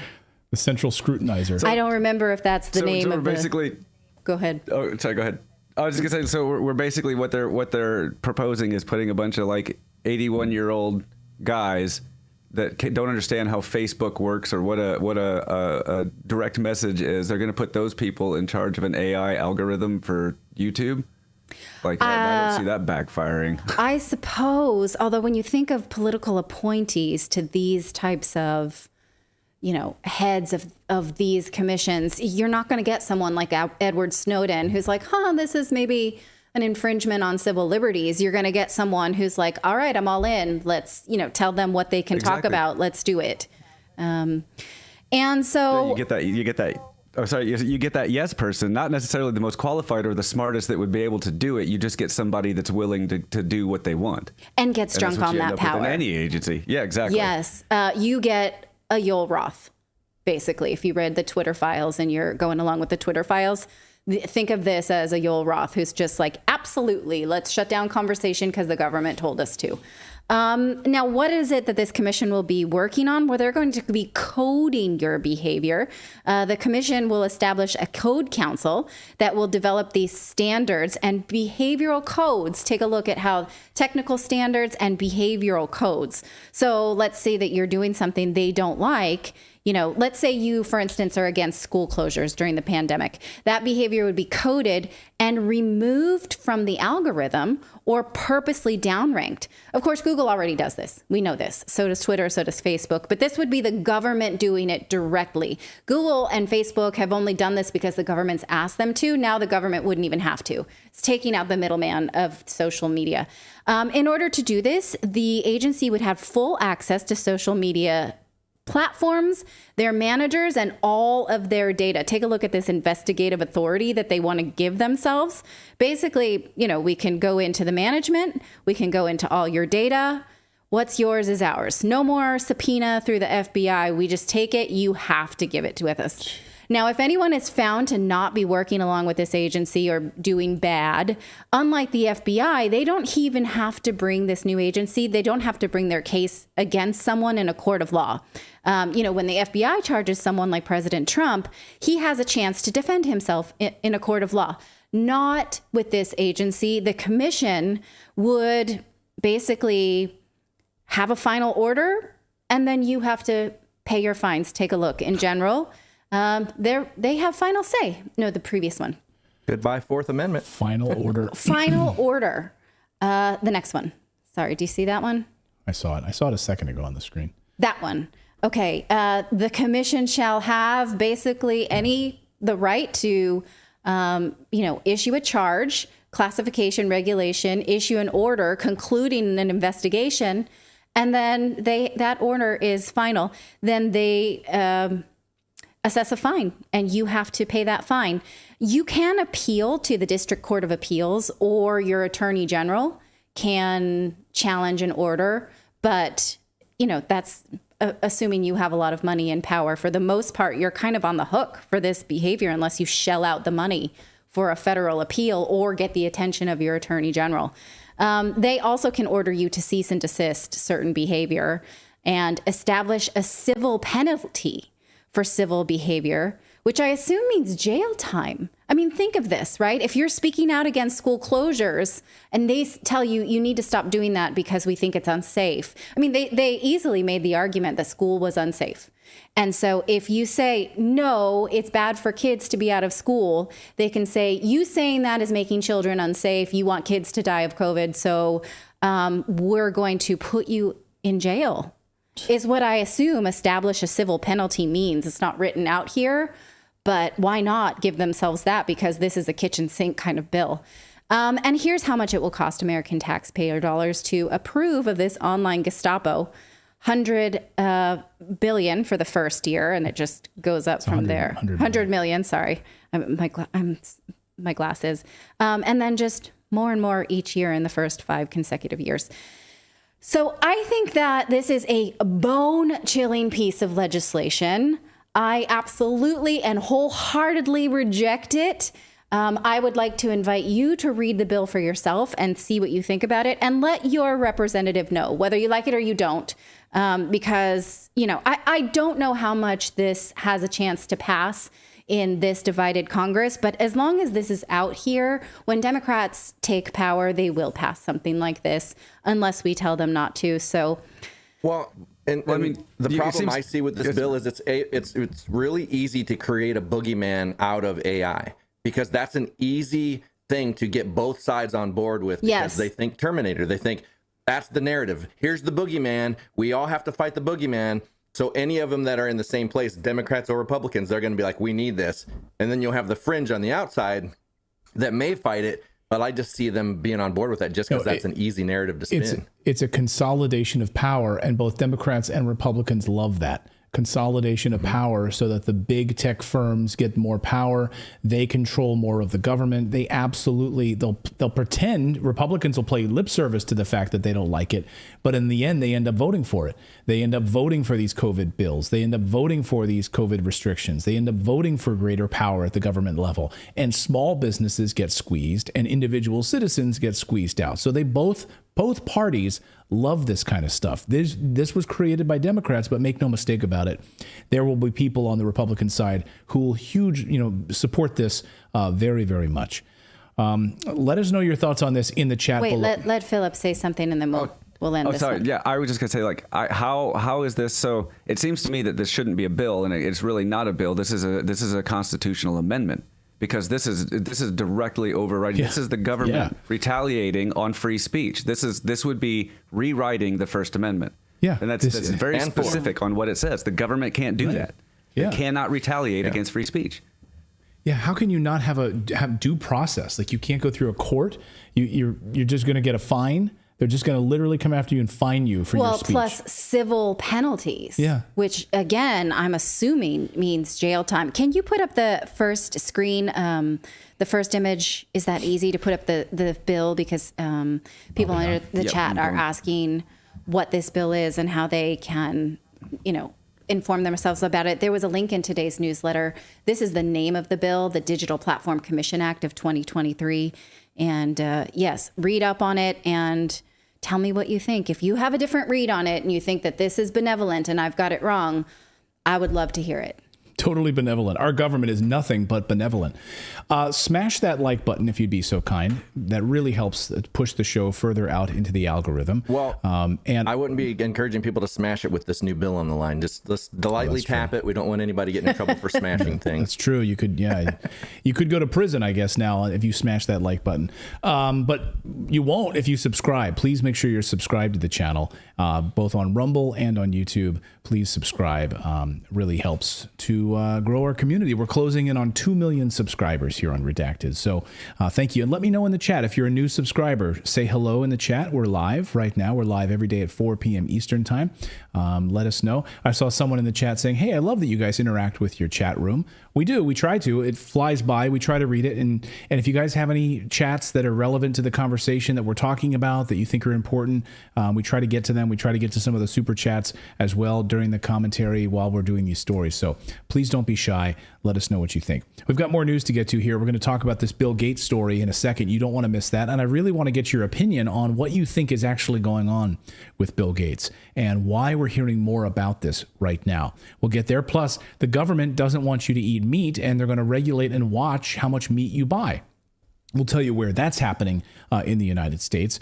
But first, are you an investor looking for an easier way to trade stocks? And would you like 20 free stocks right now? Of course you would. Who wouldn't want 20 free stocks? Even if you do nothing else with this account and you just open it and you make an initial deposit and you get free stocks, and then you can learn how to trade. You can take some of their online free courses that Moomoo has built into their app, and you can sit back and let those free stocks do what they do. Right? So that's why I suggest going over and checking out. If you go to redacted.inc/Moomoo, you can get up to 20 free stocks and trade like a pro. After you make your initial deposit, you get access to those 20 free stocks. Even if you never do anything else with the account, you get to keep those stocks. Moomoo has zero commission trades. The app looks amazing on every platform from iOS to Android to Windows and Mac. They can even help you trade with its advanced tools like their stock screener, their earnings calendar. No matter what your skill level is, you'll find fantastic tools that can help you trade. So open your free Moomoo account today. Get access to zero commission trades, 20 free stocks when you open your account and you make your initial deposits. To learn more, check out our link, redacted.inc/Moomoo. That's redacted.inc/Moomoo. All right, little sip of water time here. The allergies, they're even getting my throat a little dry. Someone was saying in the chat, allergies, the bee, was it bee pollen or propolis? Propolis, but you need to get it like from your local beery. Actually, I could take propolis from the top of our hive and just do it. I'll go out there and you're going to stick your face in the hive to get the... Just rub it all over your face? Is that what you do? You just... I'm not sure, actually. Let us know in the chat. It's kind of a sticky substance that they use to seal up the hive and stuff. You could just run your finger. I don't know. Let us know in the chat what that's about. All right. I wouldn't do that. Yeah. Because I'm not trained. All right. All right. Well, Jeffrey Epstein was murdered in prison. You all know that. Will Bill Gates be the next casualty of the deep state? Or let me ask this question another way. Is the World Economic Forum trying to throw Bill Gates under their electric bus? Because something fishy is going on here. And as more and more negative stories start emerging about Bill Gates, they're showing up now in the mainstream press. Big mainstream media publications that have billionaires as their bosses and owners like Rupert Murdoch. So why are stories about Bill Gates showing up in these publications? Something is fishy. What do you think it is? Normally, you'd watch the mainstream media heaping all sorts of praise on Bill Gates. His philanthropy, of course, is second to none, they'll tell you, right? He's done so much good in the world. He goes to Africa, and he really helps all of those children. Wink, wink. He's also doing all sorts of fun experiments down there that you don't know about, along with Jeffrey Epstein. Here's MSNBC. Here's just one example, just one random example that I pulled out of a hat of them kissing his ass. And welcome to our exclusive interview with Bill Gates, the entrepreneur, Microsoft co-founder, software developer, and philanthropist. Thanks for being here. I'm so excited that you're here. Great to talk to you. I'm so excited that you're here. and philanthropist. And then it goes on from there. There's no tough questions that come from those interviews. That's all we get. That's all we get. I'm not going to waste your time. I just want to set the stage here because I could literally play 30 different examples of this from CNBC to the Today Show. It doesn't matter. They all start the same way. And our greatest philanthropist in the world, Bill Gates, is here. Bill, thanks for wearing a great sweater today. So glad to see you, Uncle Bill. But over the past few weeks, something has shifted. It's been subtle but important. The mainstream media has been starting to ask some tougher questions to Bill Gates, and sometimes directly to his face, about his relationship with the murdered Jeffrey Epstein, the known sex offender. The mainstream media is funded, of course, by deep state billionaires that run the World Economic Forum. Tough questions like this are starting, though, to emerge, where Gates tells us that he's only ever had dinner with Jeffrey Epstein. And that's it. Nothing else to see here, like this interview. Now, one of the issues that's dogged you is that of your relationship with Jeffrey Epstein. Do you regret the relationship that you maintained with him against Melinda's advice and wishes? Oh, I've said that you're going way back in time. But yeah, new audience. I will say for the, over 100th time, I shouldn't have had dinners with him. Epstein had a way of sexually compromising people. Is that what Melinda was warning you about? No. I mean,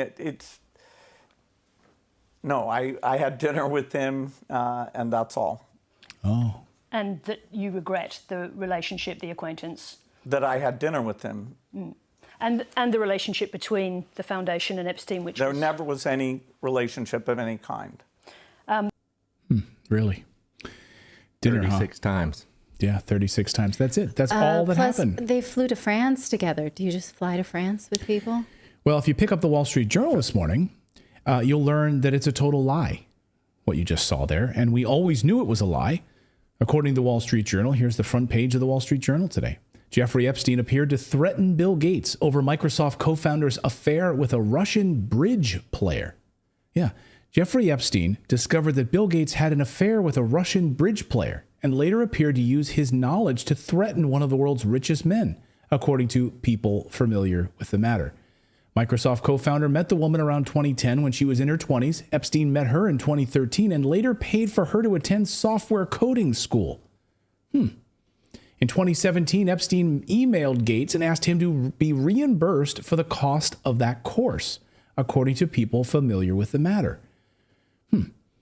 So this email came after the convicted sex offender had struggled and failed to persuade Gates to participate in a multi-million-dollar charitable fund that Epstein tried to establish with J.P. Morgan Chase.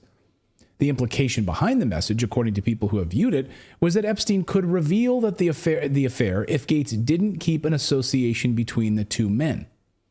So what's interesting about this Wall Street Journal piece is Natalie and I were talking earlier over coffee, as we often do. It's like the Wall Street Journal in some ways, and so I don't want to lead the witness here, but it's like the Wall Street Journal in some ways is almost providing some cover to Bill Gates. They're giving him an alibi. They're saying Bill Gates, yes, hung out with Epstein a lot, but only because he was being blackmailed about an extramarital affair. And they printed a quote by Bill Gates saying, yes, or Bill Gates' spokesperson saying, yes, they did spend time together. And this affair thing was something that Epstein was using because he could not lure Bill Gates into his schemes, which on the surface, if you're just reading it and you're like, oh, okay, see, that's all it is. So right? Bill Gates was just an unwitting. But it makes it seem like Bill Gates then does know about some schemes. Yeah. So, like, oh, I'm not going to get in on your schemes. Well, I've got this affair I'm going to make public. Okay, then let's just keep having some dinners. That doesn't make any sense. It seems like almost an alibi that the Wall Street Journal is giving Bill Gates. Let us know in the chat what you think. Is it an alibi from the Wall Street Journal? Like, is it better that it's just an affair and he's since been divorced, so we care less about it now? Like, right, maybe that was the press, the thing that led his marriage to the brink.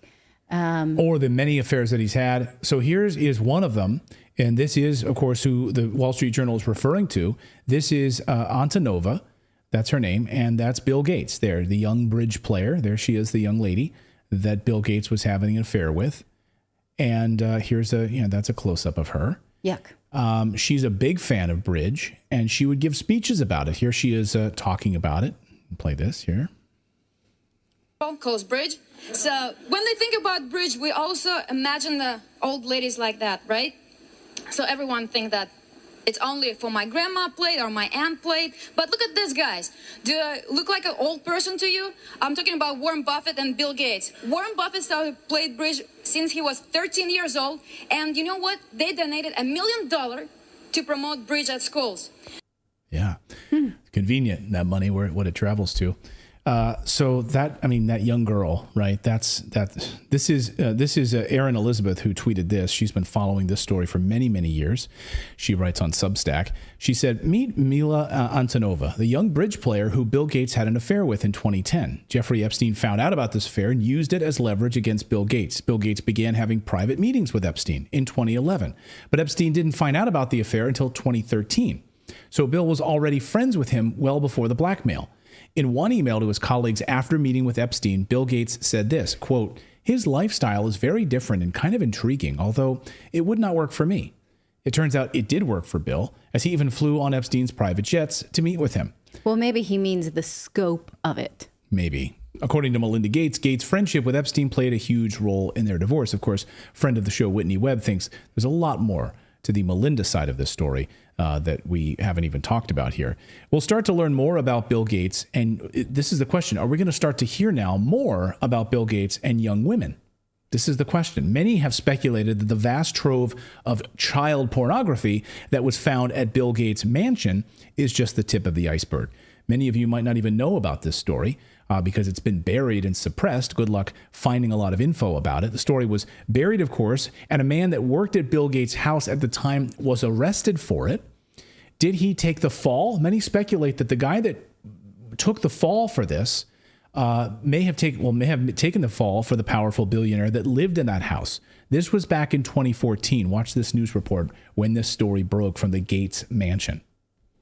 And tonight he's charged with having and trading a massive amount of child pornography. KIRO 7's Gary Horker is live near the Gates compound in Medina. And Gary, this man worked as an engineer for the family. That's what SPD intelligence found out, Steve. They found out that the man actually worked for the Bill and Melinda Gates mansion on the grounds of their sprawling 66,000 square foot estate, and that's where they found him and questioned him last March. The estate is behind us right on the lakefront here, but this is a few blocks away and it's as close as their security will allow us to get. But according to King County prosecutors, 51-year-old Rick Allen Jones was questioned by detectives about images of child porn and even child rape that were sent from Jones's home computer. Now, none of this alleged crime actually happened at the Gates mansion, but it was here that Rick Allen Jones admitted to detectives he collected child porn for about 10 years, sending images through his Gmail account. Now, while Jones was talking to detectives at the Gates estate, 3 more SPD detectives had a search warrant to search Jones's Ballard apartment. There, they say they found more than 6,000 images of graphic child porn and rape, 133 of which were children identified by police. We tried Jones's apartment for comment. We got no response. We also reached out to Bill and Melinda Gates' foundation, and we did not hear back. So, in fact, we do not know if he's been fired by the Gates' family. Another mystery into this is why Jones was never jailed or charged by these allegations up until now. The investigation started here at the Gates Foundation, the Gates Mansion, in March, and the criminal complaint, which I have right here, says he has to show up in court and face a judge in the coming days. So we're going to keep track of this. We're digging into the charges. We'll keep you posted on the latest. Live from the lakefront in Medina tonight, I'm Gary Horker, KIRO 7 Eyewitness News. Yeah. Okay, so wait. So the investigation started at Bill Gates' home, even though the guy said he never did anything bad at their home. And then the confession happened at Bill Gates' home, just because Bill Gates likes to open his house for people to confess crimes. Yeah, I guess. You just come to his why house. else were they there? Go to his office. Everyone has access to his office. The investigation started there. Yeah. And the confession happened there. But we are to believe that it had nothing to do. And the reporter asks, why was he not jailed? Like, why now we just learned about, and then he only gets 90 days. Okay. Interesting. So a lot of people in the chat room saying he's a patsy. He's the fall guy. And Bill Gates, one of the mastermind of shrink wrap software, couldn't have figured out that this was happening on his. Right. Like, this guy's there to fix his computer. Right. Bill Gates can't fix his own computer. Well, I mean, Bill really? Gates didn't come up with these programs himself. He is responsible for shrink wrapping them into software programs, but he still has a programming background. Go ahead, Philip. Yes. Well, I was just going to so the argument is that this IT guy, somebody who is a professional in things like email and digital tracking and stuff like that, presumably he would know that if you're sending illegal images, email is not how you would go about it. I would think that's like because they have algorithms that search that stuff. Yeah, and if I'm going to that seems a little fishy. A little. Yeah. A little. Yeah. And if I'm going to go and send illicit activity, I'm not going to go to Bill Gates' house to do that. I'm sure he has great Wi-Fi, the best in the area. So he's like, yeah, you know what? I'm going to do all of my all the nefarious stuff today. I'm going to do it when I get to the office at Bill Gates's office. On his computer. Like, that's where I'm going to go and Starbucks, which also has open Wi-Fi. That's a bit too slow. Right. Not Kinko's. Also convenient, isn't it? It's just so convenient how all of this comes together. Doesn't pass the smell test, my dudes. No, but we'll see how much of this comes out and what these emails that Wall Street Journal appears to have their hands on as they keep dripping out stories about Bill Gates and Jeffrey Epstein. And why are we hearing about this now? Let us know your thoughts on this in the chat below. Is this, did that guy take the fall for Bill Gates many, many moons ago? And are we going to learn more about Bill Gates? I think something big and fishy is happening here. I can feel it. I can feel it in my news stomach, my bones, my news funny bone. You think that the globalists have had enough of answering for Bill Gates and they're like, I don't know. I'm not sure what, but there's something fishy is going on here. And we need another globalist to sit in for him. Like maybe every time he's involved, somebody dies. We need to step away from this dude. Yeah. Yeah. Like your camera that just died. I know. Yeah. There we go. There we go. Let us know your thoughts on this in the comments below. We've got more news to get to. The government doesn't want you to eat meat, of course. They're doing everything they can do to have you stop eating meat. My little girl the other day, she's like, Daddy, I was at the supermarket and they had these bug protein. Bug candy bars. Bug candy bars now. Like they're like bug granola bars made of bugs. I'm like, here it comes. Get ready, guys. It's worse and worse. So we'll get there in a second. We're going to tell you about what the government doesn't want you to do with meat in a moment. We'll tell you that. First, though, I don't know if you've been seeing what's happening with gold. Gold prices have dropped a little bit because guess what? The Fed has been spinning yarns about, hey, things are good right now, right? Go into the U.S. dollar right now. So gold prices have actually dropped a little bit. So perfect time to be able to step in and actually buy some more gold. Oh, by the way, honey, we need to buy more gold right now because when these prices go down a little bit, even a little bit, there's still experts believe that gold is going to hit $2,500 to even $2,800 an ounce this year. So this could be the calm before the all-time highs. That's what experts say in the gold space. But right now, obviously, we're facing a massive storm in the economy. If you just read what Zero Hedge had to say about it yesterday, we could really be on the precipice of a disaster. So now more than ever, it's important for you to make sure that your family's finances are not tied to government currency. Every government currency in world history has failed. Every one of them in all of human history, not one of them has survived. Why is the US dollar going to survive? Like that's going to be the first one. The answer is it won't.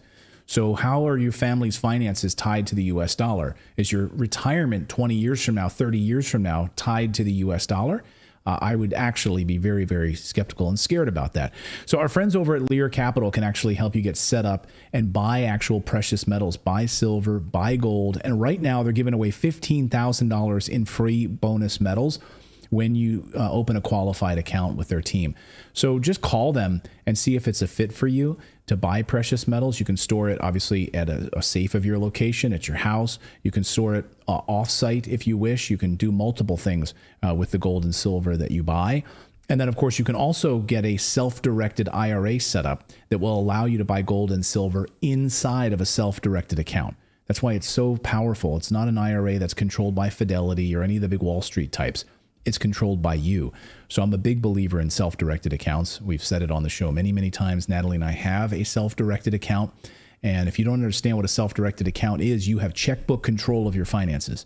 Wall Street does not. So you can buy precious metals inside of the account. You can buy stocks if you want to. You can buy real estate if you want to inside of the self-directed IRA. So anyway, call Lear Capital today. Just get on there and call their 800 number. Write this down and at your leisure tomorrow or whenever.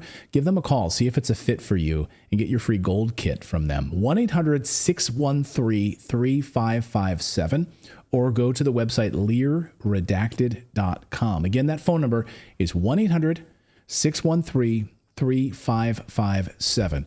Go to learredacted.com. Again, 1-800-613-3557 and talk to them about their gold products and their silver products. Find out the purity levels and all of those things. Have a conversation with them. They're open and they'll help you right on the phone. Find out what spot price is and all of that good stuff. So check them out at Lear Redacted. All right, you want to talk about government watching what meat you eat? Let's do it. All right. Well, New Yorkers, you may have to rename that New York strip steak to New York strip plant-based product because the mayor wants you to stop eating meat and he is going to track you to make sure of it. Last month, the mayor announced an initiative called the Greenhouse Gas Inventory. It's a tracking system designed to assign a point value to everything done in New York City. It does not account for crime, like what is the, carbon footprint of robbing a bank or something like that. None of that, only non-illicit activity. The tracking system, though, it blames 20% of New York City's emissions on the consumption of food, although these are by internal calculations. So to combat that, they say they have committed New York City to reducing food consumption emissions by 33%. Now, a major component of this is switching to plant-based foods, but those numbers don't really add up if you look at this chart.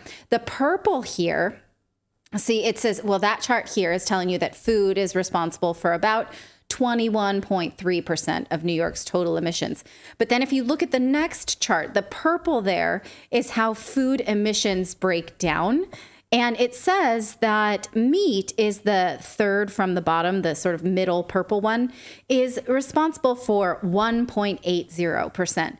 So I'm not exactly sure how the math goes if meat only accounts for 1.8% of the 20% of food-related emissions.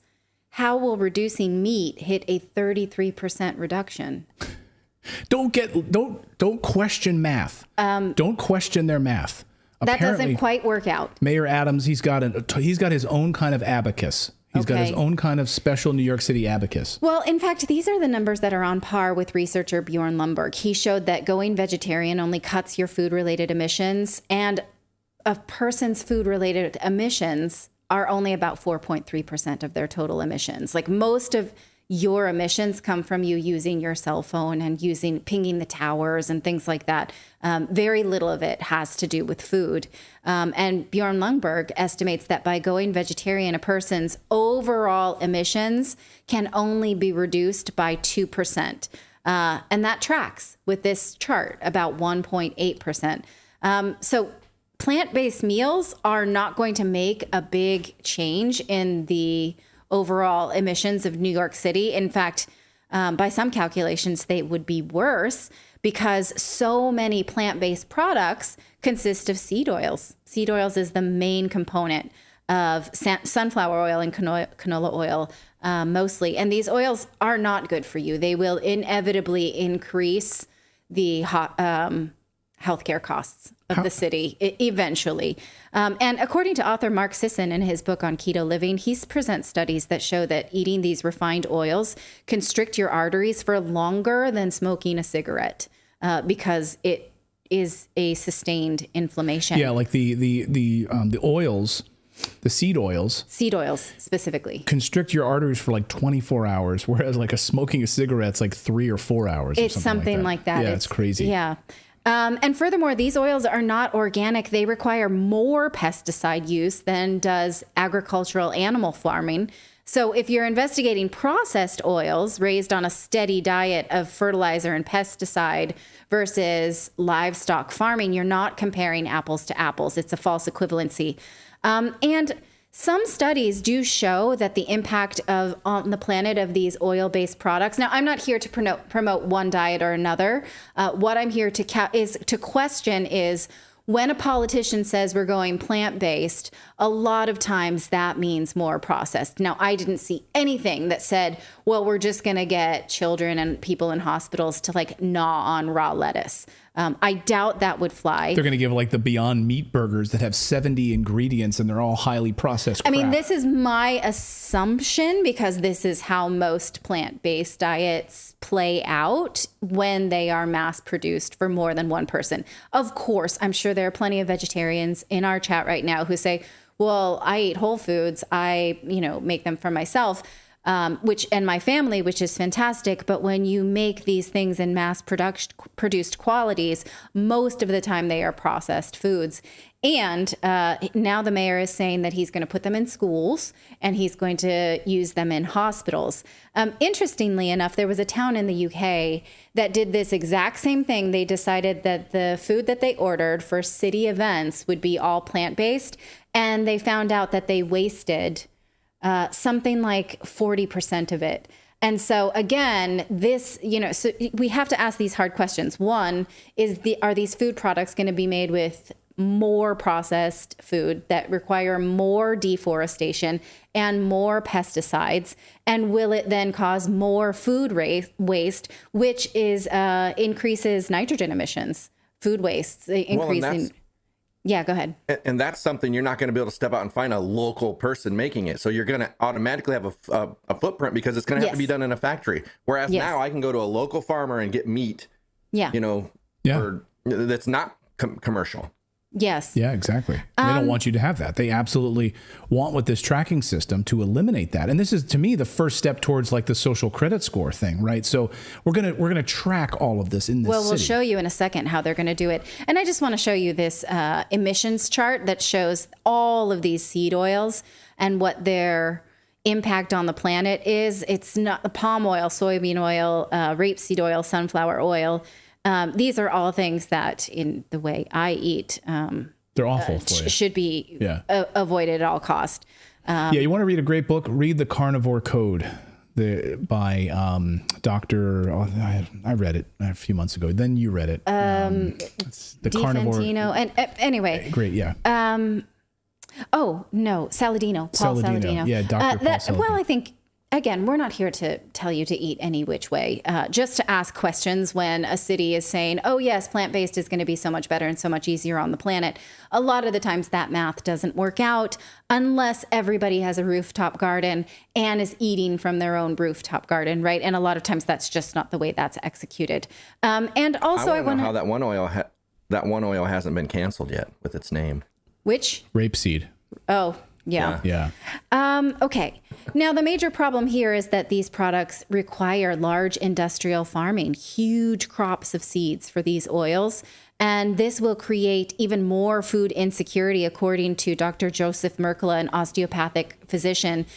He says industrial agriculture uses 75% of available farmland, yet produces just 30% of the food. Think about that. So, like, we're moving towards this. That's not sustainable. Whereas small biodiverse farms use 25% of land and provide 70% of our diet. So for the mayor to say, like, we're not in a good place right now with sustainability for food, it's leaving out these calculations of how plant-based food is mass produced. His point is that once living on animals are eliminated and replaced by patented plant-derived alternatives, private companies will control the food supply and therefore control the people. It's hard to argue with that. And he's warning that this processed diet is part of the agenda of those who promote the Great Reset. Of course. Now, I'm not saying that. It feels like it. Absolutely. Well, just right? look at the Dutch farmers. Take 3,000 farms away from the Dutch farmers, convert all of that farmland so they can't produce any of the livestock anymore. Yeah. Right. And turn all of those into apartment buildings because we're going to make you a plant-based society. And we're going to control all of that whole system. And you're going to eat this stuff that's going to make you so sick that you're going to basically be like those people on WALL-E who need to like have those floating wheelchairs. Yeah, and who's going to fix that? The biopharmaceutical complex will come in and pump you full of drugs that they'll make money off of. Yes. Okay, that's our extrapolation of worst case scenario, right? Okay, let's get back to it. We don't even have to like worst case. That's already happening. Yeah. Like it's already happening. They're keeping us sick Okay, all right. to make Let's money talk off about of what's really happening. So in New York City, how are they going to track this now? For now, it is voluntary. This is called Plant-Powered Carbon Challenge. They challenge you to give them your data, basically. Tell you, volunteer as a business or a home. Tell them about what you eat and your sustainability practices and how you cook what you eat. And they will give you a plan to reduce it, keep tracking you, and their plan will be more plant-based meals. Now, it's worth noting that Eric Adams is a vegan. He has this vegan cookbook called Healthy at Last. He says that this diet helped cure his diabetes, and that may be true. But again, when you look back at the chart about these emissions, they're really aiming at the smallest percentage of emissions for the whole of New York City, leaving the largest emitters alone. Now, in addition to that, another of the New York City commissioners working on this project is Rohit Agarwala. He's one of the founders of Google's Sidewalk Labs, which collects data in order to forge a new standard for what cities have to do. So again, data collection in order to get you to a certain outcome. Again, you can volunteer for this, but how long before it's not voluntary, especially when you recall that the United Nations global climate campaigner, Christiana Figueres, she wants all cities to focus on meatless meals and for meat eaters to be ostracized to meat sections in restaurants so that they don't, like smoking sections. Yeah, smoking sections. Here's her quote about that. How about restaurants in 10 to 15 years start treating carnivores in the same way that smokers are treated? If they want to eat meat, they can do it outside the restaurant. So again, this is the vision for urban living. Let me know what you think about this. 15-minute cities, urban living where they control the entire food supply and you have a social credit score so they can monitor all of it. If you've gone over your meat allotment for the week or the month, sorry, you're cut off. You have to eat their plant-based weird crap that's highly processed. A lot of people are asking about the book that I mentioned in the chat. They want to make sure they got the right book. This is the book, The Carnivore Code by Dr. Paul Saladino. He was a raw food vegan who had all sorts of health issues. He's a doctor, and he talked about being a doctor, and he's like, we're a part of this failed process where every day he goes to the hospital. Yeah. And all of the people there they're being foisted on with statins, and then just to basically prolong their life through pharmaceuticals. Yeah. He's like, there has to be a better way. Anyway, read the book. It's an eye-opening book. It's a suppressed book. There is some data about how, you think, well, animals don't want to be, killed and eaten. And he's like, but a lot of these processed vegan meals cause a lot of animals to be killed through deforestation. A lot of mice, a lot of rabbits, a lot of, insects. Like there is a high environmental impact of using these processed plant-based diets. And very few people are doing true comparisons of one-to-one.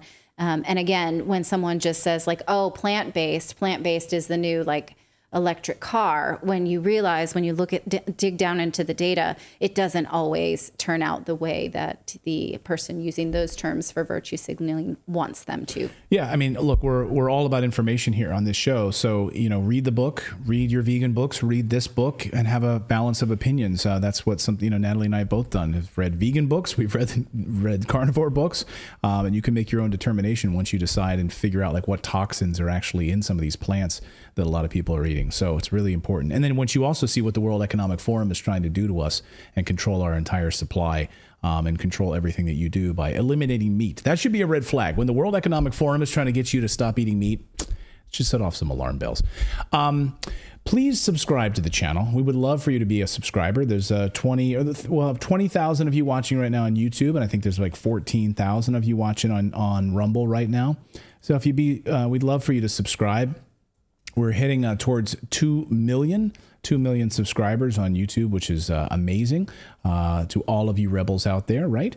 And also on Rumble, 14,000 of you watching right now, moving up towards 328,000 which is amazing. So thank you to all of you rebels out there who are free thinkers and who are challenging the mainstream narrative that is being foisted upon you. We come here to talk about and collectively learn together about what's being kept from us and what we try to uncover here on the show. So thank you guys so much for subscribing to the channel and being a part of our great community. We're live every day at 4 p.m. Eastern time, right?